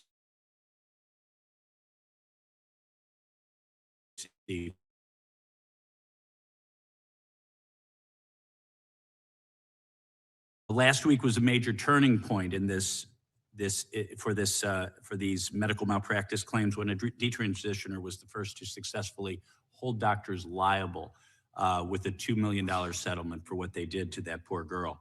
Just days later, the American Society of Plastic Surgeons announced that they would no longer do transgender surgeries on minors in the AMA, followed suit. This proves that if the bill your DOJ drafted were passed into law, these barbaric practices would end immediately, because all victims would be able to hold those who harm them accountable. Could you share with us a little bit about your work in advocating for victims like Chloe, and what a private right of action would mean for victims like her and their families? Yes, and first, Congressman, thank you for championing this bill. And also to Chloe, what a brave young woman to come before this body. Yes. And at age 19. At age 19, and talk about what happened to her. It's not about just giving relief to children who have been harmed. It allows victims whose healthy body parts have been damaged to seek relief and obtain relief. And thanks to you, and we are proud to work hand in hand with you on this issue. And I think it's pretty sad none of your colleagues on the other side of the aisle even brought that up. But I hope they support this to protect all children throughout this country. Well, leadership tells local law enforcement not to work with federal law enforcement. Now, what does that mean in practice? Let's look at Abraham Gonzalez, who on September 20th, 2023, was arrested by Border Patrol for illegally entering the United States. And of course, the Biden administration released him into the country. 5 months later, February 26, 2024, Mr. Gonzalez is charged with assault. 2 weeks later, March 11, 2024, he's charged with felony motor vehicle theft, stole a car. And on March 20th, 2024, 9 days later, he's arrested by the Denver police and placed in the Denver Justice Center. 6 days later, March 22nd, 2024, ICE sends a detainer notice to the Denver Justice Center saying this: if you're going to release Mr. Gonzalez, can you give us a heads up? Can you let us know maybe 48 hours before you're going to release this guy so we can come apprehend him there at the jail? And remember, a detainer is a final order of removal from a court where this individual's committed some removable offense. But on February 28th, 2025, Abraham Gonzalez is released to the streets. In fact, we can put that up. I think you can see this. Released, we got the form from the Denver Justice Center. What kind of inmate was Mr. Gonzalez for those 345 days that he was in the Denver Justice Center? We have that too. Violent to the staff, keep separate. So this guy was so bad, you had to keep him away from other inmates. He'd already assaulted some staff member, but Denver released this guy to the streets and instead of turning him over to ICE agents who would have come to the jail and arrested him there. And of course, we all know what happens. When the officers did apprehend Mr. Gonzalez out on the street, he assaulted one of the officers. This is what happens when you have a sanctuary jurisdiction. Right now in Minnesota, there are 1,360 detainer notices for violent offenders. Governor Walz and others have released 470 criminal illegal aliens back to the streets. In New York State, it's 7,000. Nationwide, it's over 17,000 that we know of, where a detainer was filed. Since President Trump's been in office, over 17,000 times a detainer was filed, and those individuals were released to the streets instead of turned over to federal law enforcement. 17,864 times. Illegals who've been charged with the crime have been released to the streets, and thereby jeopardizing the safety of the public, the safety of law enforcement, and of course the migrant themselves. And frankly, helping create the environment that results in the tragic deaths like we saw with Miss Good and Mr. Preddy. A few years ago, Governor Sarah Huckabee Sanders said this in response to the State of the Union address. She said, "The divide in America today is normal versus crazy." And it's true, because it's crazy not to have a border, which is what we had under the previous administration. It's crazy to abolish ICE, and it's crazy to release bad guys who are here illegally to the streets when with one phone call, federal law enforcement will come to the jail and pick them up. The mindset that says it's okay to release these guys is the same left-wing mindset that thinks it's okay to weaponize government against your political opponents. And that is exactly what we had in the previous Justice Department. The Biden-Harris Department of Justice called parents domestic terrorists. The Biden-Harris Justice Department used FBI SWAT teams to arrest pro-life advocates.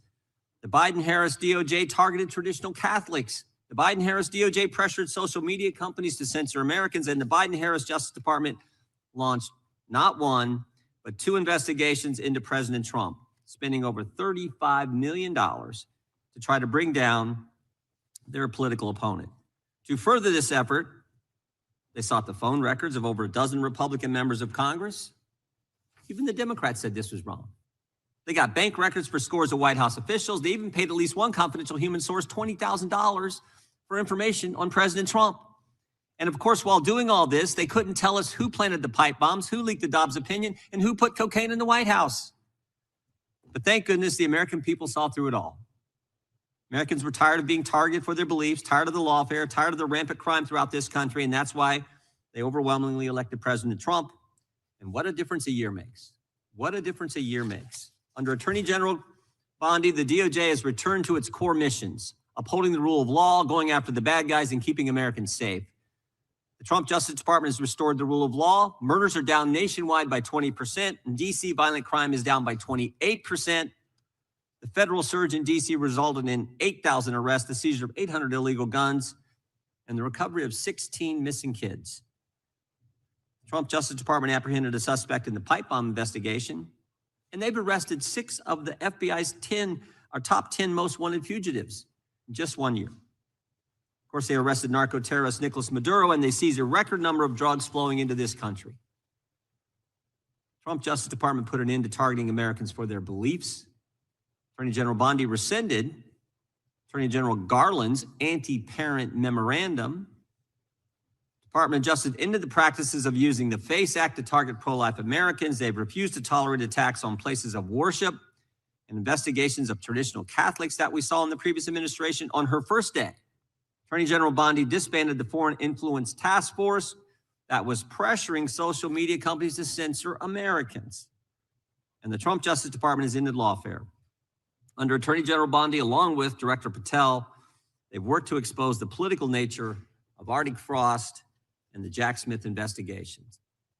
They've turned over hundreds of pages of documents to Congress, and that's why we know, for example, that Mr. Smith paid at least $20,000 to some confidential human source. That's why we know that Jack Smith knew it was unconstitutional to seek to toll records from members. But since the litigation risk was low, and because members would never find out about the subpoena until years later, they charged ahead and violated the Constitution. The Trump Justice Department has changed DOJ policy to require prosecutors to tell judges if NDOs relate to members of the separate and equal branch of government, the Congress. And to top it all off, the Trump Justice Department opened an investigation into the conspiracy behind the Russia collusion hoax. Justice Department has put common sense ahead of politics. They sued to keep boys out of girls' sports. They secured deals with universities to stop race-based admissions and anti-Semitic practices. Then after discovering rampant fraud in Minnesota, the Justice Department under the leadership of Attorney General Bondi has established a new national fraud division. In fact, I met with Colin McDonald, who will head that division last week. I think he's going to do a great job. There's a lot of work to be done in that area, but I want to thank the Attorney General for her great work in the first year on the job, and I want to thank you for being here. With that, I would yield to the ranking member for an opening statement. Thank you kindly, Mr. Chairman, and welcome Attorney General Bondi. You've got the best lawyer's job in America because your mission is justice and your clients are the American people. But to promote justice for the people, you've got to listen to the victims, like the women seated behind you today. Those are just some of the hundreds of survivors of Jeffrey Epstein's global sex trafficking ring who are demanding that the truth be told and are demanding accountability for the abusers who trafficked and raped them.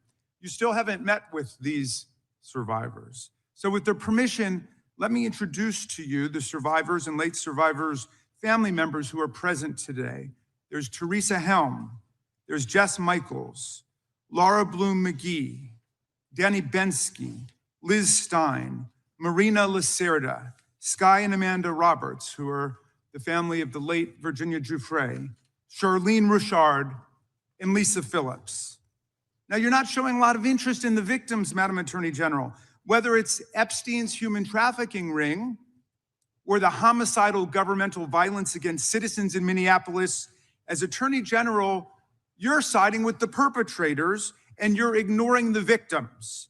That will be your legacy unless you act quickly to change course. You're running a massive Epstein cover-up right out of the Department of Justice. You've been ordered by subpoena and by Congress to turn over 6 million documents, photographs, and videos in the Epstein files, but you've turned over only 3 million. You say you're not turning over the other 3 million because they're somehow duplicative, but we know that there are actual memos of victim statements in there. And you also took down the Department of Justice's prosecution memo from 2019. So it's clearly not all duplicative, but even if it were, why not release it? Just release all the duplicative stuff. In the half you did produce, you redacted the names of abusers, enablers, accomplices, and co-conspirators, apparently to spare them embarrassment and disgrace, which is the exact opposite of what the law ordered you to do. Even worse, you shockingly failed to redact many of the victims' names, which is what you were ordered to do by Congress. Some of the victims had come forward publicly, but many had not. Many had kept their torment private, even from family and friends, but you published their names, their identities, their images on thousands of pages for the world to see. So you ignored the law, and even with over 100,000 employees at your disposal, you acted with some mixture of staggering incompetence, cold indifference, and jaded cruelty towards more than 1,000 victims raped, abused, and trafficked. This performance screams cover-up. Convicted sex trafficker and groomer Ghislaine Maxwell opened the gates of hell to Virginia Giuffre and hundreds of other victims, as Virginia recorded in her remarkable book, Nobody's Girl. But when Maxwell was subpoenaed to come testify before Congress, you and Todd Blanche quickly moved her from a higher security prison to a minimum security camp in Texas, where she's enjoyed 5-star treatment, including catered meals, private gym time, and access to a therapy puppy. All because Todd Blanche, who's utterly failed to investigate the monstrous crimes of Epstein and Maxwell's co-conspirators, spent 9 hours with Maxwell and satisfied himself that she would have nothing untoward to say about Donald Trump, which is your only real interest in the matter, based on institutional performance. But abandoning victims and coddling perpetrators is what you do best. When the FBI opened a